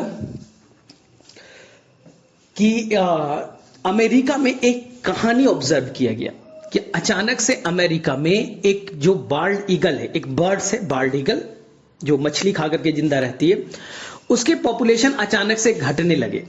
तो बड़ा इंटरेस्टिंग था, बताया पूरा कहानी। अचानक से बर्ड्स का पॉपुलेशन घट रहा है, तो पता चला क्यों भाई? तो पता चला कि बर्ड्स को एक्चुअली में रिप्रोडक्शन में प्रॉब्लम है। ये जो अंडे देती है, अंडे का जो बाहर का कवरिंग है, जो सेल है, वो पतला बनता है। अंडे उसने 5 ले किए, 3 डिग्रेड हो गए क्योंकि वो काफी वीक थे। पता चला क्यों भाई, अंडा पतला क्यों है, या अंडा बन ही नहीं पा रहा है, यानी कि सेल बन ही नहीं पा रहा है। रीजन दिया गया कि कैल्शियम मेटाबॉलिज्म हैम्पर हो चुका है, यानी कैल्शियम का मेटाबॉलिज्म यहां रुक चुका है, और कैल्शियम बड़ा जरूरी है बनाने में उसके अंडे का कवरिंग। पता चला क्यों? तो पता चला कि इसके अंदर में डीडीटी का अमाउंट बढ़ गया है, उस बर्ड के अंदर में डीडीटी का अमाउंट बढ़ गया है। अरे बर्ड्स के अंदर में डीडीटी कहां होता है भाई, नहीं मालूम, ठीक है। तो डीडीटी क्या कर रहा है भाई, आपके कैल्शियम के मेटाबॉलिज्म को रोक रहा है, और कैल्शियम नहीं होगा तो एग का कवरिंग नहीं बनेगा, सेल नहीं बनेगा, सेल जो बनेगा वो पतला बनेगा, टूट जाएगा। तो पता चला कि प्रॉब्लम कहीं और है। प्रॉब्लम स्टार्ट होता है किसान से। किसान अपने खेतों में डीडीटी यूज करता है, क्यों? वो पेस्टिसाइड है इंसेक्ट्स को मारने के लिए, इंसेक्ट्स खाएगा मर जाएगा। तो किसान अपने खेत में यूज कर रहा है, वो नॉन बायोडिग्रेडेबल है। बारिश होती है, बारिश से वो डीडीटी चल करके वहां के रिवर में, लेक में, पॉन्ड में आ रहा है। ठीक है भाई, एक पॉन्ड में आ गया, वहां डिकम्पोज नहीं होगा, बैक्टीरिया फंगस उसका कुछ नहीं कर सकते, या फाइटोप्लैंक्टन ने उसे खा लिया, एल्गी वगैरह खा लिया। अब इस ऐसे ऐसे एल्गी को रोजाना जूप्लैंक्टन खा रही है। एल्गी के अंदर एक था, ऐसे ऐसे एल्गी को रोजाना जूप्लैंक्टन खा रही है, तो जाहिर सी बात है जूप्लैंक्टन ने 10 को खाया, 10 एल्गी खाया, तो डीडीटी का अमाउंट जूप्लैंक्टन में ज्यादा हो गया। ऐसे ऐसे हजारों जूप्लैंक्टन को स्मॉल फिश खा लेगी, तो हजारों डीडीटी छोटी मछली में आ गई, क्योंकि वहां डिकम्पोज तो होना नहीं, डिग्रेड तो होना नहीं उसकी बॉडी में। अब ऐसी सी छोटी मछली को, हजारों छोटी मछली को क्या कौन खा लिया? बड़ी मछली।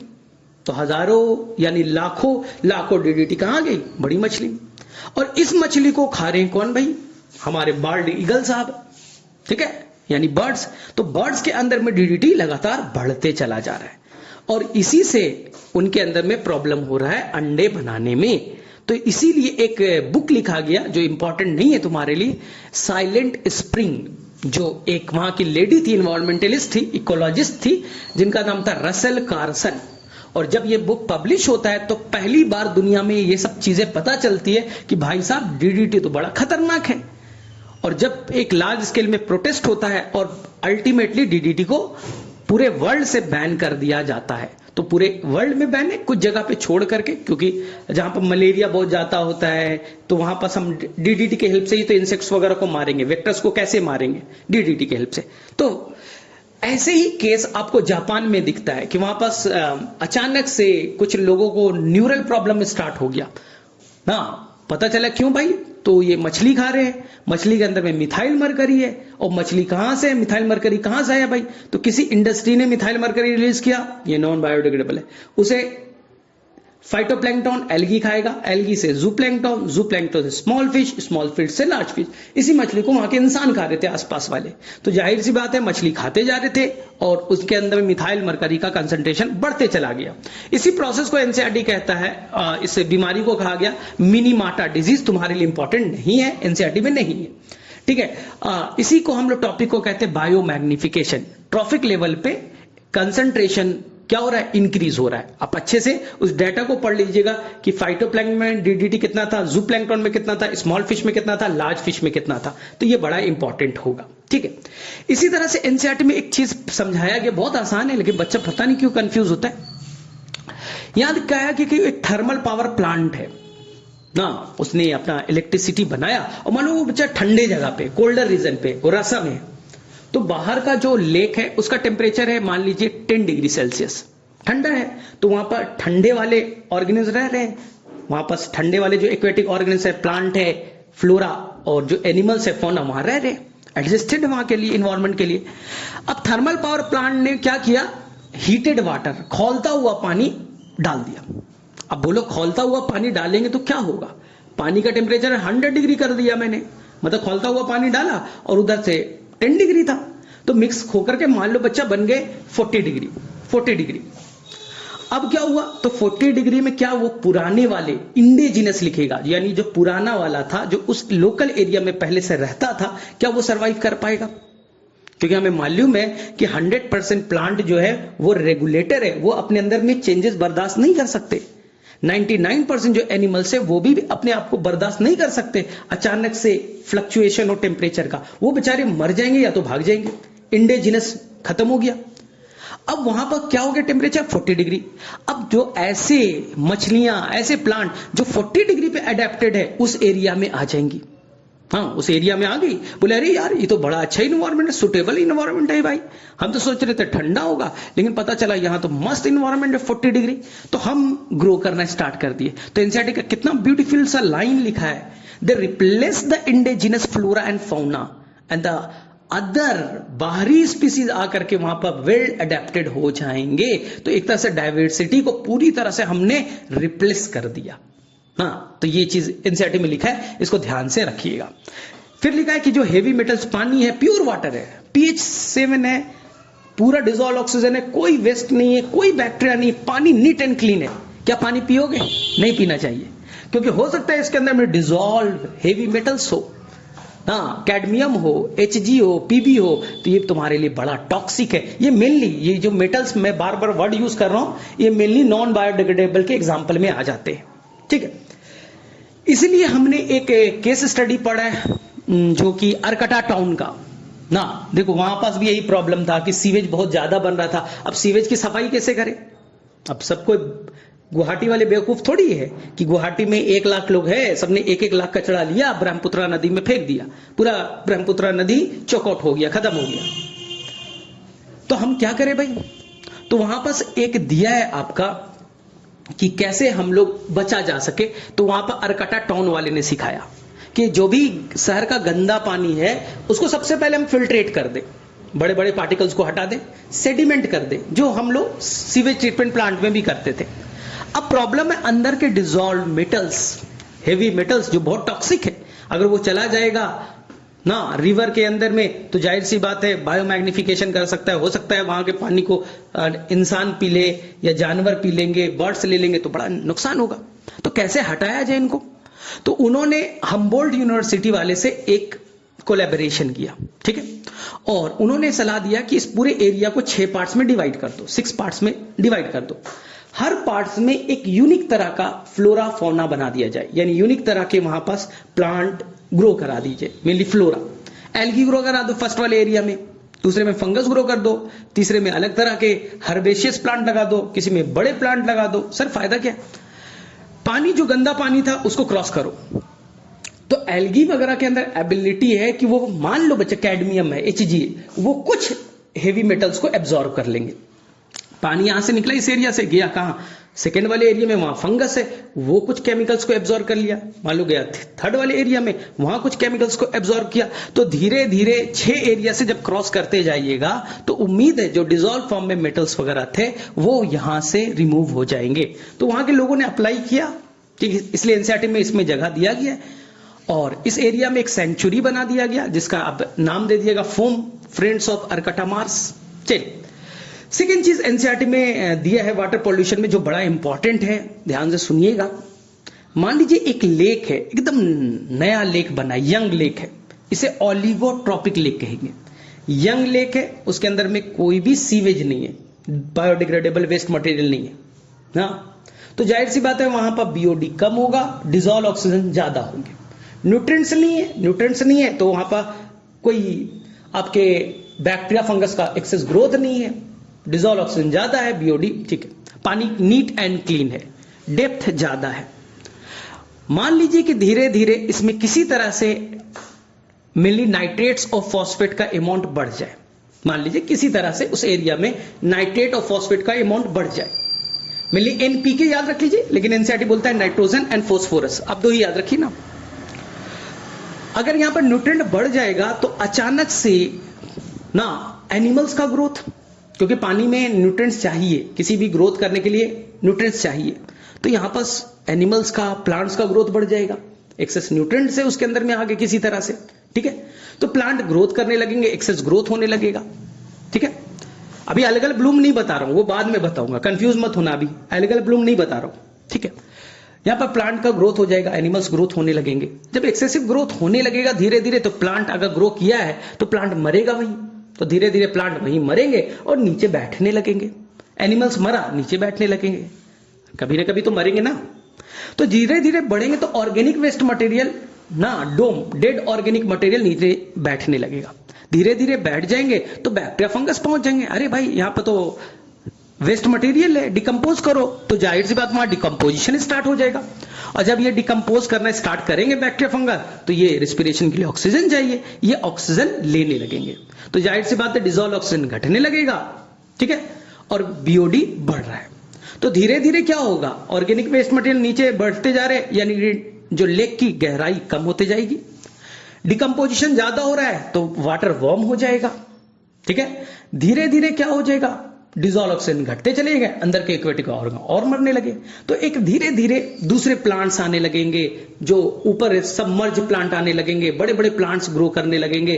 ठीक है, और धीरे धीरे एक टाइम आएगा कि ये पूरा का पूरा जो लेक है वो कन्वर्ट हो जाएगा एक लैंड में, यानी एक तरह से सक्सेशन हो रहा है एक तरह से सक्सेशन हो रहा है, धीरे धीरे ये पानी वाला एरिया खत्म होते होते एक लैंड में कन्वर्ट हो गया। इसी को एनसीईआरटी कहता है यूट्रोफिकेशन। एनसीईआरटी में ये वर्ड यूज किया गया है, ultimately they will convert into the new land. ठीक है, इसी को एनसीईआरटी कहेगा यूट्रोफिकेशन, जिसमें लगेंगे हजारों साल। यानी हर लेक का एक लाइफ होता है, वो यंग होता है, फिर न्यूट्रेंट आते हैं, फिर उसके चलते वहां पास बायोडायवर्सिटी बढ़ती है, वो मरेंगे, नीचे बैठेंगे, डिकम्पोजिशन स्टार्ट होगा। ठीक है, और धीरे धीरे वो लेक की गहराई कम होती जाएगी, कीचड़ ओचड़ आ जाएगा, धीरे धीरे दूसरे प्लांट आ जाएंगे, जैसे आपने सक्सेशन में पढ़ा है वैसे ही हो जाएगा।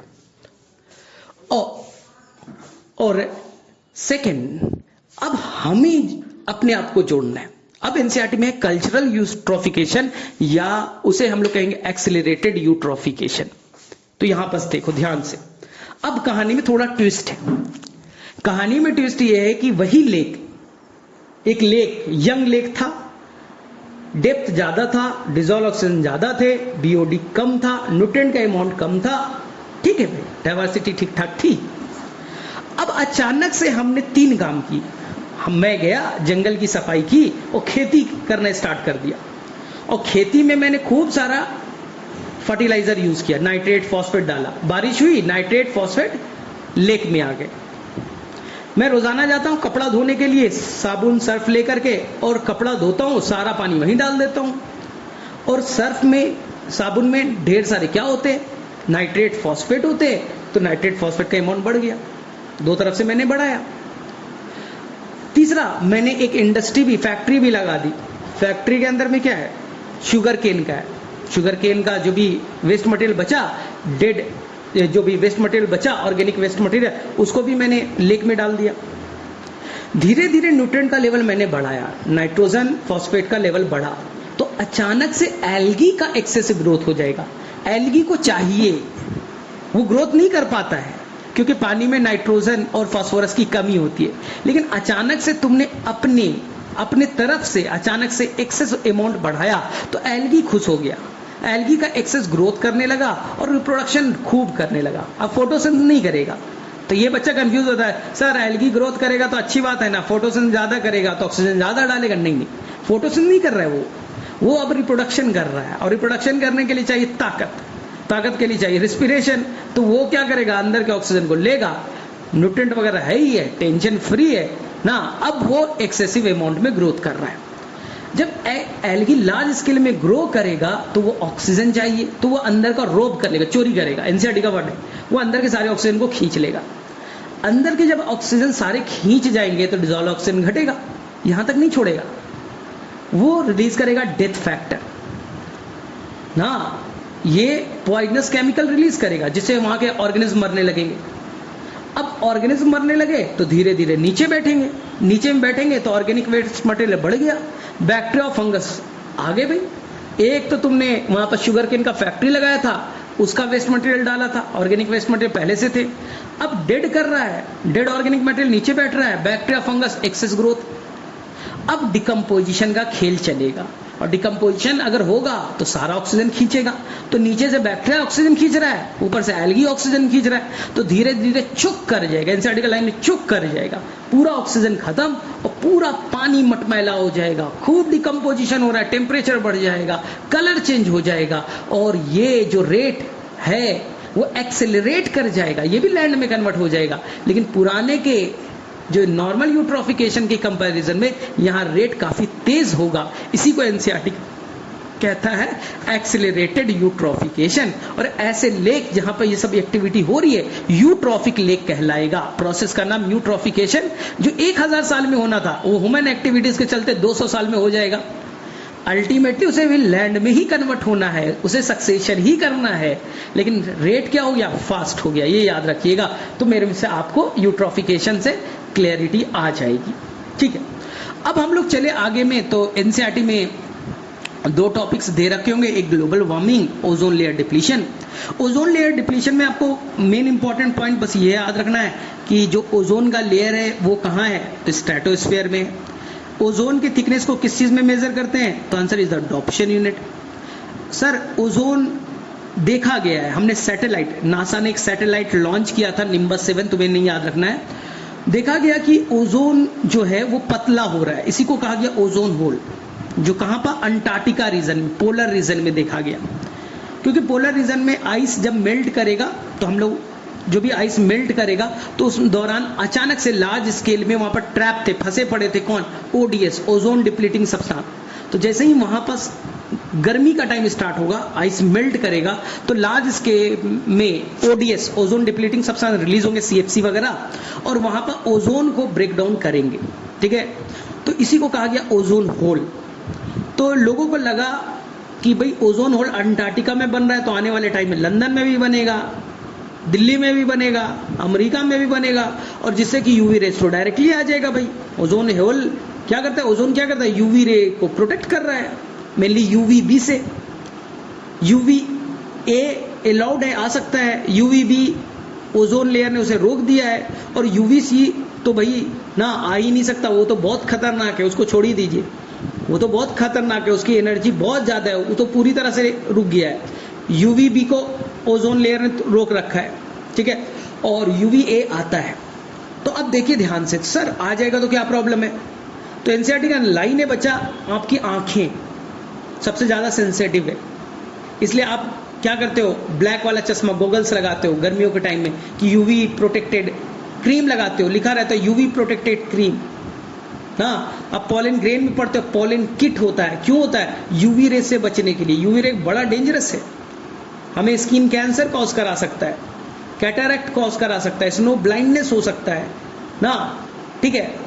और तो ये याद रखें, इम्यूनिटी को भी डाउन करता है, जो एनसीईआरटी में दिया है बस वही याद रखना है। तो सर क्या करें हम लोग, ये पूरे वर्ल्ड का प्रॉब्लम है, कोई इंडिया का प्रॉब्लम तो है नहीं तुम्हारे घर का। तो वर्ल्ड लेवल पे एक मीटिंग बुलाओ। ये मीटिंग बुलाया गया कनाडा में, कनाडा का एक शहर था मॉन्ट्रियल, एम के बाद ओ आ रहा है, एम के बाद ओ आ रहा है, मॉन्ट्रियल, ओ फॉर ओजोन याद रख लो। तो मॉन्ट्रियल प्रोटोकॉल ओजोन के लिए, ओजोन लेयर को बचाने के लिए कब बनाया गया, 16 सितंबर 1987। इसलिए 16 सितंबर को हम लोग वर्ल्ड ओजोन डे के रूप में सेलिब्रेट भी करते हैं, ठीक है।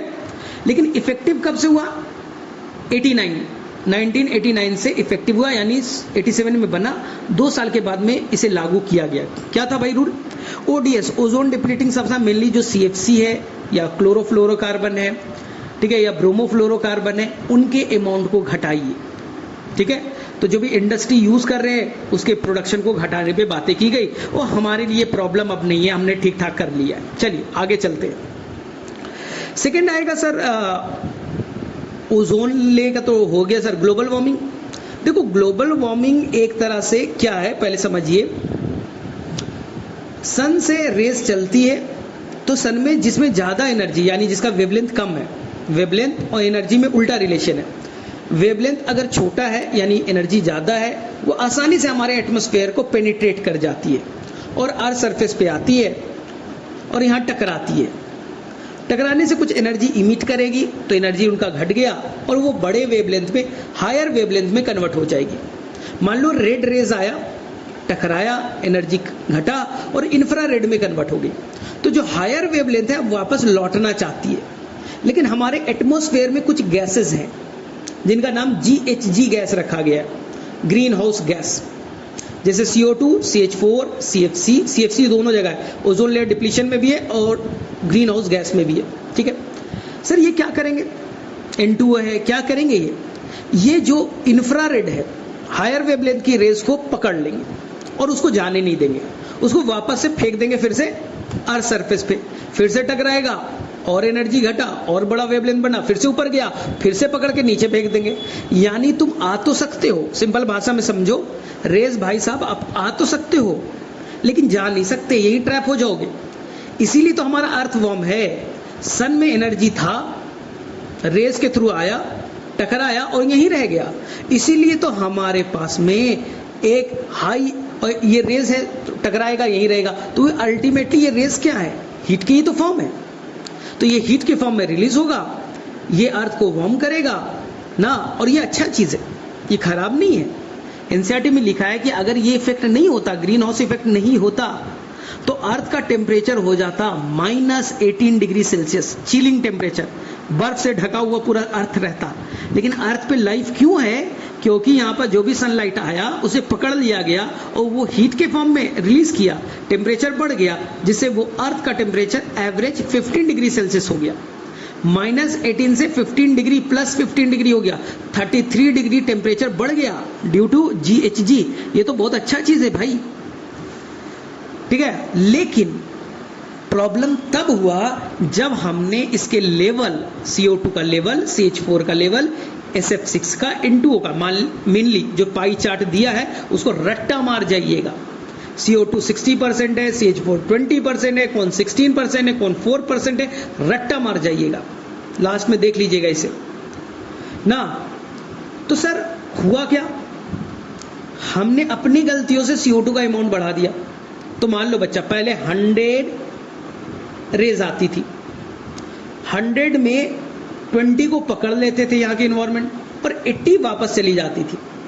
अब क्या हुआ, 100 आया, ठीक है, अब बच्चा 40 को पकड़ लिया, केवल 60 बाहर जा रही है। आने वाले टाइम में ऐसा होगा, 100 आएगी, 80 को पकड़ लेंगे, 80 को पकड़ लेंगे, केवल 20 वापस लौटेगी। तो धीरे धीरे CO2 बढ़ेगा तो वो एब्जॉर्बिंग कैपेसिटी बढ़ेगी।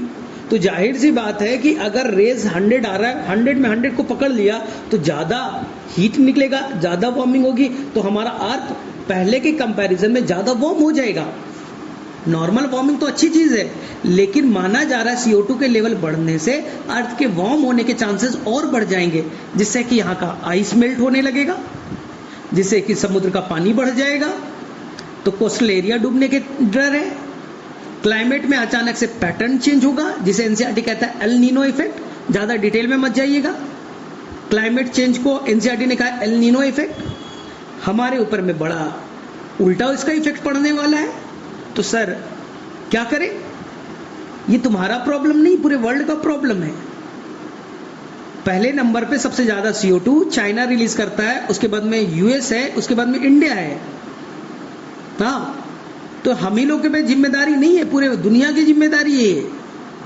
हम तो अपना बहाना मार देंगे, चाइना वाले बहाना मार देंगे, देखो भाई हमारा पॉपुलेशन बहुत ज़्यादा, हम क्या कर सकते हैं। लेकिन छोटे कंट्री बोलेंगे यार बच्चा पैदा तुम करो, CO2 तुम रिलीज करो, मरे हम। पोलर एरिया वाले तो बेचारे मर जाएंगे, खत्म हो जाएंगे। मालदीव जैसा छोटा कंट्री, श्रीलंका जैसा कंट्री, वो तो डूब जाएगा। तो बोलेगा क्या करे यार, तो UN के पास मैटर गया। UN का एक विंग है जिसका नाम है UNFCCC, जो क्लाइमेट पे बात करती है, एनवायरनमेंट पे बात करती है। फुल फॉर्म है United nation framework on climate change. UNFCCC का फुल फॉर्म देख लीजिएगा, ठीक है, United nation framework convention on climate change करके कुछ आएगा, ठीक है। उसने बोला कि ऐसा करते यार, वर्ल्ड लेवल का मीटिंग बुलाते, ऐसे काम नहीं चलेगा। तो बोला बुलाओ। हमने 1995 में पहली मीटिंग बुलाई पूरे वर्ल्ड लेवल की, जिसका नाम दिया गया COP1, COP1। कोप का मतलब कॉन्फ्रेंस ऑफ पार्टीज, पार्टीज मतलब हर कंट्री के आदमी आओ भाई बैठो। सर कब होगा ये meeting, last week of November, first week of December, यानी नवंबर के लास्ट में और दिसंबर के पहले वाले टाइम में ये मीटिंग हर साल ऑर्गेनाइज होती है। सर कहाँ हुआ, इंपॉर्टेंट नहीं है, जर्मनी में हुआ, तुम्हारे लिए इंपॉर्टेंट नहीं है। COP2 कहाँ हुआ, इंपॉर्टेंट नहीं है, क्या बातें हुई, तुम्हारे लिए इंपॉर्टेंट नहीं है। COP3 जापान में हुआ, क्योटो में हुआ, तुम्हारे लिए इंपॉर्टेंट है। सर क्यों इंपॉर्टेंट है, 1997 में COP3 होता है, क्योटो जो जापान का एक शहर है, उसमें बड़ी बड़ी बातें की गई। सर क्या बातें की गई, उसमें लक्ष्य रखा गया कि 2008 से 12 के बीच तक हम लोग CO2 के अमाउंट को इतना घटा लें। 1990 में मान लो 100 CO2 रिलीज होता होगा अर्थ से, तो हम 2008 से 12 तक CO2 का अमाउंट 5% से रिड्यूस कर दें। यानी 1990 में 100 हुआ था, तो हम 2012 तक ऐसा बना दें अर्थ को कि 95 ही रिलीज हो, 5% से रिड्यूस कर दें। बहुत बड़ी बात, ठीक है, लेकिन बड़ा कन्वेंशन था, बड़ी बड़ी बातें की गई, इंपॉर्टेंट है। लेकिन इफेक्टिव कब से हुआ, 2005 से, ठीक है। क्या 2012 तक पूरा हो पाएगा, नहीं। एक्सटेंड कर दिया गया, चलो भाई 17 में करेंगे, 18 में करेंगे, 20 में करेंगे। आज तक ये बातें चलते रहती है, हर साल मीटिंग ऑर्गेनाइज होता है, हर साल बड़ी बड़ी बातें होती है, नतीजा जीरो है। ठीक है, फिर भी कोशिश हो रही है, कोशिश करते हैं। सर इस साल भी कोप होगा? हाँ सर, इस साल कौन सा कोप होगा समझ जाइए। 1995 में कोप 1 हुआ, हर साल कोप होता है, कोई ब्रेकडाउन नहीं, बीच में कभी ऐसा खत्म नहीं हुआ है, हर साल होता है। तो इस साल कौन सा होगा याद कर लीजिएगा, कॉप 26 होगा या 27 होगा, कहाँ होगा ये याद कर लीजिएगा। बस आपसे एक्स्ट्रा क्वेश्चन मैं यही बोल रहा हूँ पढ़ने के लिए इस चैप्टर में। इस साल और पिछले साल 2020 में कोप कहाँ हुआ था और कौन सा कोप था, 26 था या 27 था, इस साल कहाँ होगा, बस 2 डाटा, एक क्योटो प्रोटोकॉल, बस 3 डाटा आपको अगर याद है तो इस चैप्टर में आपको दिक्कत नहीं होने वाला है, नहीं तो आप झूठ मूठ का कंफ्यूज होते रहते हो। मेरे में से एनसीईआरटी के एबव है, क्वेश्चन नहीं आना चाहिए, फिर भी एक सिंपल सा क्योटो प्रोटोकॉल याद करके जाइएगा जापान में। और कोप क्या होता है, कॉन्फ्रेंस ऑफ पार्टीज होते हैं। हर साल मीटिंग कब होता है, first week of December, last week of November में। ठीक है, चलिए तो यहां तक हो जाएगा। इसके बाद में एनसीईआरटी में आपको ग्लोबल वार्मिंग हो गया, ये हो गया, इसके बाद में आपको वही सब दे रखा है कि सर सॉलिड वेस्ट मैनेजमेंट कैसे करें। देखो कचरा, तुम्हारे घर से कचरा निकलता है, कैसे ठीक करोगे? सबसे सिंपल तरीका है, तुम अपने घर में 3 डस्टबिन लगा दो। डस्टबिन नंबर 1 जिसमें तुम्हारा बायोडिग्रेडेबल सब्सटेंस डालो, अपने घर का कचरा डालो। दूसरा डस्टबिन में तुम डालो नॉन बायोडिग्रेडेबल सब्सटेंस को ना, जैसे प्लास्टिक वगैरह को, क्योंकि वो नॉन बायोडिग्रेडेबल है। और तीसरा एक डस्टबिन बनाइए जो इसमें आप इलेक्ट्रॉनिक वेस्ट मटेरियल को डालिए ना, क्योंकि प्रॉब्लम है, इसलिए इंडियन गवर्नमेंट ने भी हर जगह आप देखोगे 2 कचड़े का बॉक्स बना दिया है, उसमें गांधी जी का चश्मा भी बना हुआ होगा। 2 अक्टूबर को हम लोग बहुत बड़े रूप में सेलिब्रेट भी करते हैं, सफाई दिवस ना, हम लोग सेलिब्रेशन भी करते हैं, स्वच्छ भारत अभियान। ठीक है सर, क्या होता है 2 कचड़े का डब्बा जरूर तुमने देखा होगा। पहले कचड़े का डब्बा बायोडिग्रेडेबल के लिए, सर आदमी को समझ में आएगा क्या, आम इंसान को, इसलिए लिखा रहता है सूखा कचड़ा, और एक में होता है गीला कचड़ा लिखा हुआ रहता है। तो एक बायोडिग्रेडेबल के लिए, एक नॉन बायोडिग्रेडेबल के लिए। नॉन बायोडिग्रेडेबल यानी प्लास्टिक, ये बहुत ही खतरनाक है, कैसे करोगे इसके किसी के पास आइडिया नहीं है। एक व्हेल मछली पाई गई है जिसके अंदर 30 केजी प्लास्टिक मिला है, बहुत बड़ा प्रॉब्लम है, नॉन बायोडिग्रेडेबल है।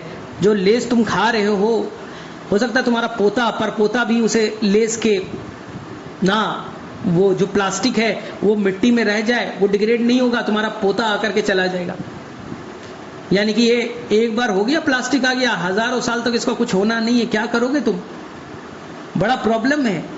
तो एक केस स्टडी दिया गया है, केस स्टडी याद रखिएगा अहमद खान साहब का, कि उन्होंने क्या किया भाई, उन्होंने प्लास्टिक का पाउडर बना लिया, P for plastic, P for polyblend, और उन्होंने अलकतरा में जो बिटुमिन होता है जिसे रोड बनता है ना, कोलतार अलकतरा जो बोलते हो, डाबर जो भी बोलना है, उन्होंने उसके साथ मिक्सअप कर दिया और उसी से रोड बना दिया। एक इनोवेटिव आइडिया था, इसके लिए आरवी कॉलेज ऑफ इंजीनियरिंग से उन्होंने हेल्प भी लिया और प्लास्टिक का रोड बना दिया भाई, बड़ा फेमस हो गया ना। तो एक तो उन्होंने इनोवेटिव आइडिया ढूंढा, नॉर्थ ईस्ट में भी यही प्रोजेक्ट चल रहा है, आर्मी वाले भी यही कर रहे हैं कि उन्होंने भी एक रोड बनाया है जहाँ पर प्लास्टिक यानी कि उसका फाइन पाउडर पॉलीब्लेंड बनाया और उसको वहाँ के अलकतरा से मिक्सअप करके रोड बनाया। एक तो ये हो सकता है। दूसरा क्या करे भाई, दूसरा यही है यार कि यूज मत करो, उसके जगह पे पॉलीथीन बैग की जगह जूट बैग यूज कीजिए, कपड़े का बैग यूज कीजिए, ये सब हो सकता है, बड़ा प्रॉब्लम है, ध्यान से कीजिएगा। सर जो घर का कचरा निकल रहा है दिल्ली वाली, वो भी बड़ा प्रॉब्लम है, क्योंकि ये जो कचरा तुम सोच रहे हो बायोडिग्रेडेबल है, लेकिन डिकम्पोजिशन का रेट बड़ा स्लो है। हम क्या करते हैं, दिल्ली के बाहर आउटस्कट यानी थोड़ी दूर पे 5 या 6 बड़े बड़े गड्ढे खोद देते हैं, और गड्ढे में क्या करते हैं, घर पूरे शहर का कचरा आया और कचड़े को डाल देते हैं, उसके ऊपर मिट्टी डाल देते हैं, फिर कचड़ा डाला, फिर मिट्टी डाला, फिर कचड़ा डाला, फिर मिट्टी डाला और छोड़ देते हैं 6 महीने के लिए। 6 महीने में धीरे धीरे वो डिकम्पोज हो जाएंगे। डिकम्पोजिशन का रेट स्लो बहुत होता है, कचरा ज़्यादा आ रहा है, शहर का कचरा ज़्यादा है, डिकम्पोजिशन स्लो है, तो हम कचरा डालते जाते हैं, कचरा मिट्टी डालते जा रहे हैं, तो धीरे धीरे एक पहाड़ बन जाता है ना, माउंटेन की तरह दिखने लगता है, कचड़ों का पहाड़ दिखने लगता है, क्योंकि सीवेज ज़्यादा ही, मतलब आपका बायोडिग्रेडेबल सब्सटेंस ज़्यादा है, डिकम्पोजिशन का रेट कम है। इसी को कहते हैं एनसीईआरटी में सैनिटरी लैंडफिल। अब वहाँ तो ऐसा हो गया कि वहाँ पर बच्चा ब्रीडिंग ग्राउंड बन गया है रैट का, चूहे का, क्या करें हम लोग, बड़ा प्रॉब्लम है। वहाँ ये केमिकल्स है बहुत सारे, वो केमिकल्स हो सकते हैं वहाँ के ग्राउंड वाटर में मिक्सअप हो जाए, और वहाँ के लोग पानी पिएंगे, कितना नुकसान होगा। तो ये भी एक बड़ा प्रॉब्लम है, इसका भी कोई अच्छा सॉल्यूशन नहीं है सैनिटरी लैंडफिल्स, क्योंकि कचरा बहुत ज़्यादा है, पॉपुलेशन बहुत ज़्यादा है। छोटे मोटे शहर है वहाँ तो चल जाता है यार, बड़े शहर में बड़ा प्रॉब्लम है इसका। तो इसको कैसे ठीक करना है भाई। तीसरा है इलेक्ट्रॉनिक वेस्ट मटेरियल। हॉस्पिटल से जो सीवेज निकला उसका क्या करोगे, वहाँ कोरोना के पेशेंट थे, HIV के पेशेंट थे, टाइफाइड के थे, क्या उसके सारे हम वेस्ट मटेरियल फेंक दे पानी में। कोई बच्चा खेल रहा है, उसके कांटेक्ट में आ जाएगा, उसको प्रॉब्लम हो जाएगा, एनिमल्स कांटेक्ट में आ जाएंगे, वो तो फैल जाएगा बीमारी। तो हॉस्पिटल में बोला गया कि तुम एक मशीन लगा लो, इंसिनरेशन, क्वेश्चन आ सकता है, इंसिनरेशन, हाई टेम्परेचर पे बर्न कर दो, मोर देन 1000 डिग्री पे बर्न कर दो, ये सारे सीवेज को, कचड़े को ना डिकम्पोज, राख में कन्वर्ट हो जाएगा। ठीक है, तो ऐसे कर सकते हो। इलेक्ट्रॉनिक वेस्ट मटेरियल का क्या करोगे भाई, अमेरिका वाले, लंदन वाले सारे लैपटॉप, सारे कचड़े वो इंडिया भेज देते हैं, चाइना भेज देते हैं।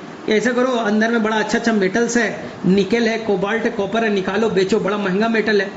हम लालच में निकालते रहते हैं और डायरेक्टली हमें नुकसान होता है, हम एक्सपोज हो जाते हैं, उसके कांटेक्ट में आते हैं, वो पानी में मिक्सअप हो रहा है, ये बड़ा प्रॉब्लम है।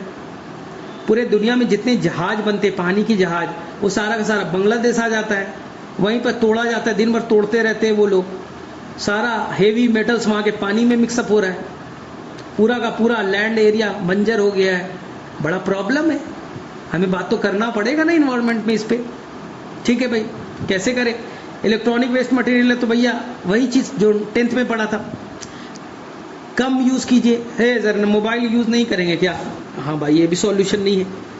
रीयूज़ कीजिए, यानी मोबाइल आपने ये किया फेंक मत दीजिए, वहाँ सबमिट कर दीजिए, कंपनी वाले ले जाएंगे, जो भी अच्छा तुम्हारा उसमें 100 छोटे छोटे मशीन थी, इक्विपमेंट्स थे, तो उसमें से 90 यूज़ वाले होंगे, दूसरा जगह यूज़ कर लो, रीयूज़ कर सकते हैं। ठीक है, बाकी बच्चा वो डाइजेस्ट तो होगा नहीं, नॉन बायोडिग्रेडेबल है, टीवी है, फ्रिज है, क्या करोगे, बड़ा प्रॉब्लम है ना। हम लोग इस पे बात ही नहीं करते। चलो, इसके बाद में एनसीईआरटी में दे रखा है कि रेडियो एक्टिव वेस्ट मटेरियल का क्या करेंगे। पूरा दुनिया एक जब से रेडियो एक्टिव का कॉन्सेप्ट आया तो पता चला भाई ये तो बड़ा अच्छा चीज़ है, लार्ज स्केल में एनर्जी भी देता है, इसे बनाने में पैसा भी कम खर्च होता है, और क्लीन एनर्जी भी है, मतलब ग्रीन एनर्जी है, यानी CO2 निकलता नहीं, पोल्यूटेंट तो है भी नहीं। तो पूरे वर्ल्ड ने धड़ल्ले से यूज़ किया, पूरे धड़ल्ले से यूज़ किया, अमेरिका, यूरोप धड़ल्ले से यूज़ किया न्यूक्लियर पावर प्लांट को। लेकिन वर्ल्ड में 2-3 बड़े इंसिडेंट हो गए, 3 इंसिडेंट। कौन कौन से। अमेरिका में 3 माइल आइसलैंड, वहाँ पर लीकेज हो गया, बस्ट हुआ, रिएक्टर लीकेज हो गया, रेडिएशन होते हैं, बड़ा प्रॉब्लम करेगा।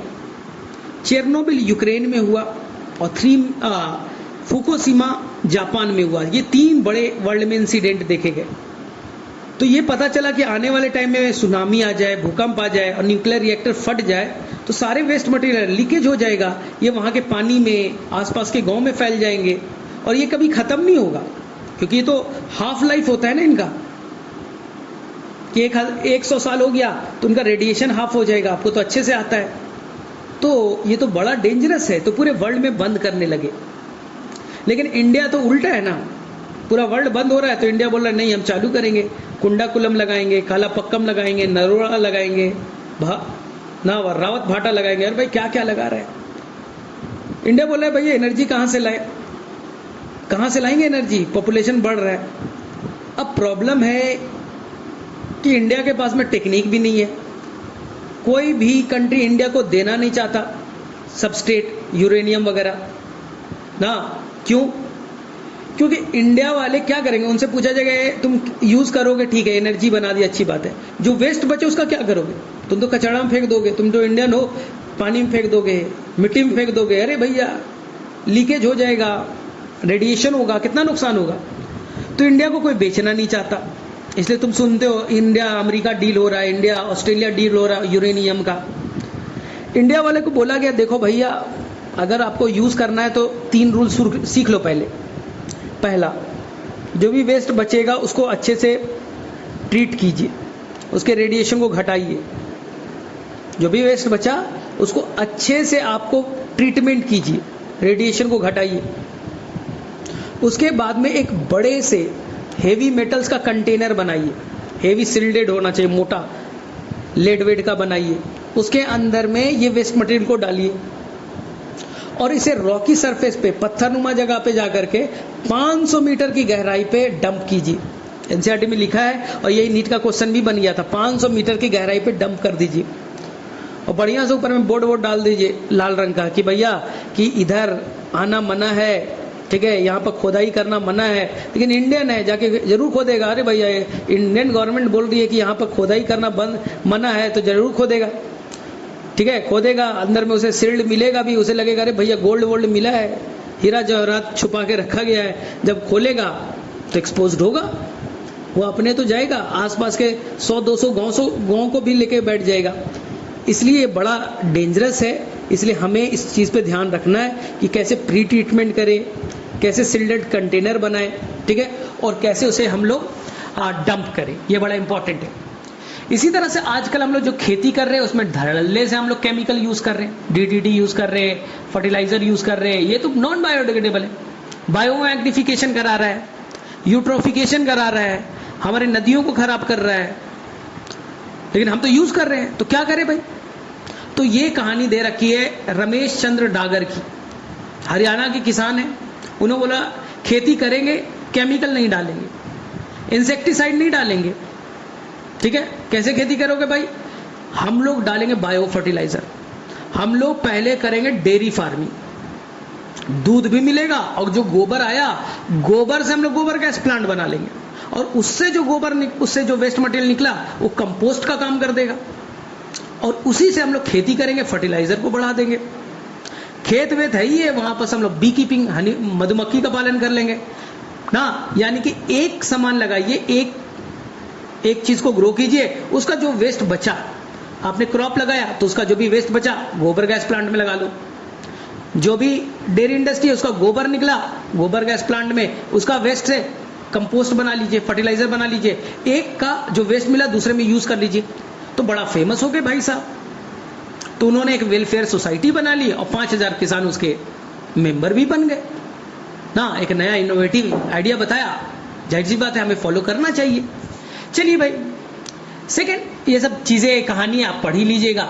उसके बाद में आपको कुछ डेटा बेस्ड क्वेश्चन है, क्योंकि जैसा आजकल फॉरेस्ट का कटिंग हो रहा है ये बड़ा इंपॉर्टेंट है ना, स्लैश बर्न थ्योरी हो रहा है ना। हम लोग आते हैं, आदिवासी लोग क्या करते हैं, जंगलों की सफाई की, काटा, उसके जगह पे खेती किया और खेती करने के बाद में प्रोडक्शन 2-3 साल के बाद घट गया, उसके बाद वहां से चले गए, फिर दूसरी जगह काटा। तो ये स्लैश एंड बर्न थ्योरी है ना। तो क्या करे भाई, इससे जंगल की लार्ज स्केल में कटाई कर रहे हो, तुम्हें पता नहीं, इसे झूम कल्टीवेशन जिसे कहते हैं हम लोग, ये बड़ा प्रॉब्लम होने वाला है ना। खास करके ट्रॉपिकल एरिया में, जो आप कहते हो लंग्स ऑफ द अर्थ है अमेजन, वहां तो हम लोग रोजाना ना पूरा का पूरा जंगल को हम लोग खत्म कर रहे हैं। तो क्या करे, कैसे बचे। तो यहाँ पर आपको 2 कहानी याद रखनी पड़ेगी। शायद आप लोगों ने अमृता देवी का कहानी सुनाई होगा, अमृता देवी बिश्नोई, ठीक है, कि 1731 में जो वहाँ के राजा साहब थे वो एक महल बनाना चाहते थे, तो उन्होंने अपने आदमियों को भेजा कि जाओ जंगल की कटाई करो, मेरे लिए महल बनाओ। जब जंगल की कटाई करने गए तो वहाँ की जो लेडी थी, जो हमारी ना बिश्नोई, ठीक है, तो उन्होंने क्या किया, बोला कि नहीं भाई, अमृता देवी ने बोला कि हम काटने नहीं देंगे, ये हम लोग रहते हैं, हमारा इनका अच्छा रिलेशन है जंगलों के साथ में, हम आपको पेड़ नहीं काटने देंगे। तो अगर आपको पेड़ काटना है तो पहले हमें काटना पड़ेगा। हाँ, राजा को भी पता चला, बोला काट दो, और बेचारा अमृता देवी को तो काटा ही, उनकी 3 बेटियां थी, कई सारे वहां के लोग थे, उन लोगों का जान भी ले लिया। तो ये बड़ा फेमस कहानी हो गया ना कि कोई लोग इतना ज्यादा है अपने जंगलों की रक्षा करने के लिए अपना जान दे रहा है। उसी के लिए हमने एक Amrita Devi Bishnoi wildlife protection award भी बनाया है। ये बड़ा इंपॉर्टेंट है कि कैसे हम जंगलों को अपना अवेयरनेस लाएं। इसी तरह से आपने चिपको मूवमेंट सुना होगा 1974 गढ़वाल यानी कि उत्तराखंड में ये हुआ था। लोग चिपक गए थे ना, बोले नहीं काटने देंगे, बस चिपको मूवमेंट बड़ा फेमस हुआ था। तो गवर्नमेंट को रियलाइज करना पड़ा और 1980 में उसने एक कॉन्सेप्ट लॉन्च किया, जॉइंट फॉरेस्ट मैनेजमेंट, JFM, शायद ये आपने पढ़ा होगा। उन्होंने जो भी लोकल कम्युनिटी है, ट्राइबल्स है, उनको बोला गया कि आप फॉरेस्ट को यूज कीजिए, आप उसकी रखवाली कीजिए, बदले में आप उसका बेनिफिट लीजिए। उसे जो भी प्रोडक्ट्स होते हैं, जो भी मेडिसिन होते हैं ना, गम रबर जो भी है, उसका आप यूज अपने लिए कर सकते हैं। सस्टेनेबल यही होता है कि हम जंगलों को कैसे बचाएं। यहाँ पर 3 वर्ड आएगा, डिफॉरेस्टेशन जंगलों की कटाई, रिफॉरेस्टेशन जहां जिस एरिया से जंगल की कटाई की गई उसी एरिया में फॉरेस्ट लगाना, रिफॉरेस्टेशन। और एक वर्ड होगा जहां पर खाली जगह है, जैसे तुम्हारा स्कूल का एरिया है, वहां जंगल वंगल नहीं था पहले, या रोड है, रोड के दोनों साइड वहां जंगल नहीं था, फिर भी हम लोग फॉरेस्ट लगाएं, पेड़ लगाएं, इसे कहेंगे एफॉरेस्टेशन। रिफॉरेस्टेशन जहां पर फॉरेस्ट था उस जगह पे नया फॉरेस्ट लगाना, एफॉरेस्टेशन जहां जंगल नहीं था फिर भी हमने लगाया, एफॉरेस्टेशन। इंडिया में बड़ा मैटर करता है जंगल, क्योंकि हमें मानना है कि पहले at the beginning of 20th century ना, 2000 के आसपास में 1900 20th सेंचुरी कहने का मतलब 1900, उस टाइम इंडिया में 30% एरिया में जंगल था ना। लेकिन जब 1900 के बाद 2000 में हम लोग आए, इस 100 सालों में हमारा श्रिंक हो गया, काफी जंगल घट गए और पूरे एरिया में 21% ही बचा है। By the end of century it shrinks to 21%। किसी के बुक में 19% दे रखा होगा, लेकिन आपको देख लीजिएगा केवल 21% एरिया में ही हमारा जंगल बचा है। जबकि नेशनल फॉरेस्ट पॉलिसी जो 1988 में बनाया गया था, इसने बोला था कि जो हिली एरिया है, पहाड़ी एरिया है, वहां 67% पे जंगल होना चाहिए, फॉरेस्ट होना चाहिए, और जो लैंड एरिया है वहां 33% होना चाहिए ना। ये याद रखिएगा, नेशनल फॉरेस्ट पॉलिसी ने बोला है कि जो प्लेन एरिया है वहां पर 33% और जो जंगल वाला एरिया है, हिली एरिया है, जंगल नहीं हिली एरिया है, पहाड़ी एरिया, 67% होना चाहिए। लेकिन हमने उसे घटा करके पूरे दोनों को मिलाकर के केवल हमारे पास 21% ही है। तो ये बहुत ही डेंजर का साइन है, हमें इसे ठीक करना ही पड़ेगा ना। तो ये देखिए लास्ट का जो है वो सब अच्छे से याद कर लीजिएगा। तो अगले ये में मैं कोशिश करूंगा बायोडाइवर्सिटी का जितना भी है वो कॉन्सेप्ट को हम लोग क्लियर करें। देखो इससे 4 से 5 क्वेश्चन बनने के चांसेस हैं और ये डेटाबेस होता है तो बच्चा जल्दी भूल जाता है। तो अब बताओ, खुद से क्वेश्चन का आंसर करना। चलो सबसे पहले मैं 15 क्वेश्चन पूछ रहा हूं, फिर इंड करता हूं। इन्वायरमेंट प्रोटेक्शन एक्ट कब बनाया गया? आंसर कीजिएगा, मन में ही कर लो। वाटर एक्ट कब बनाया गया? एयर एक्ट कब बनाया गया?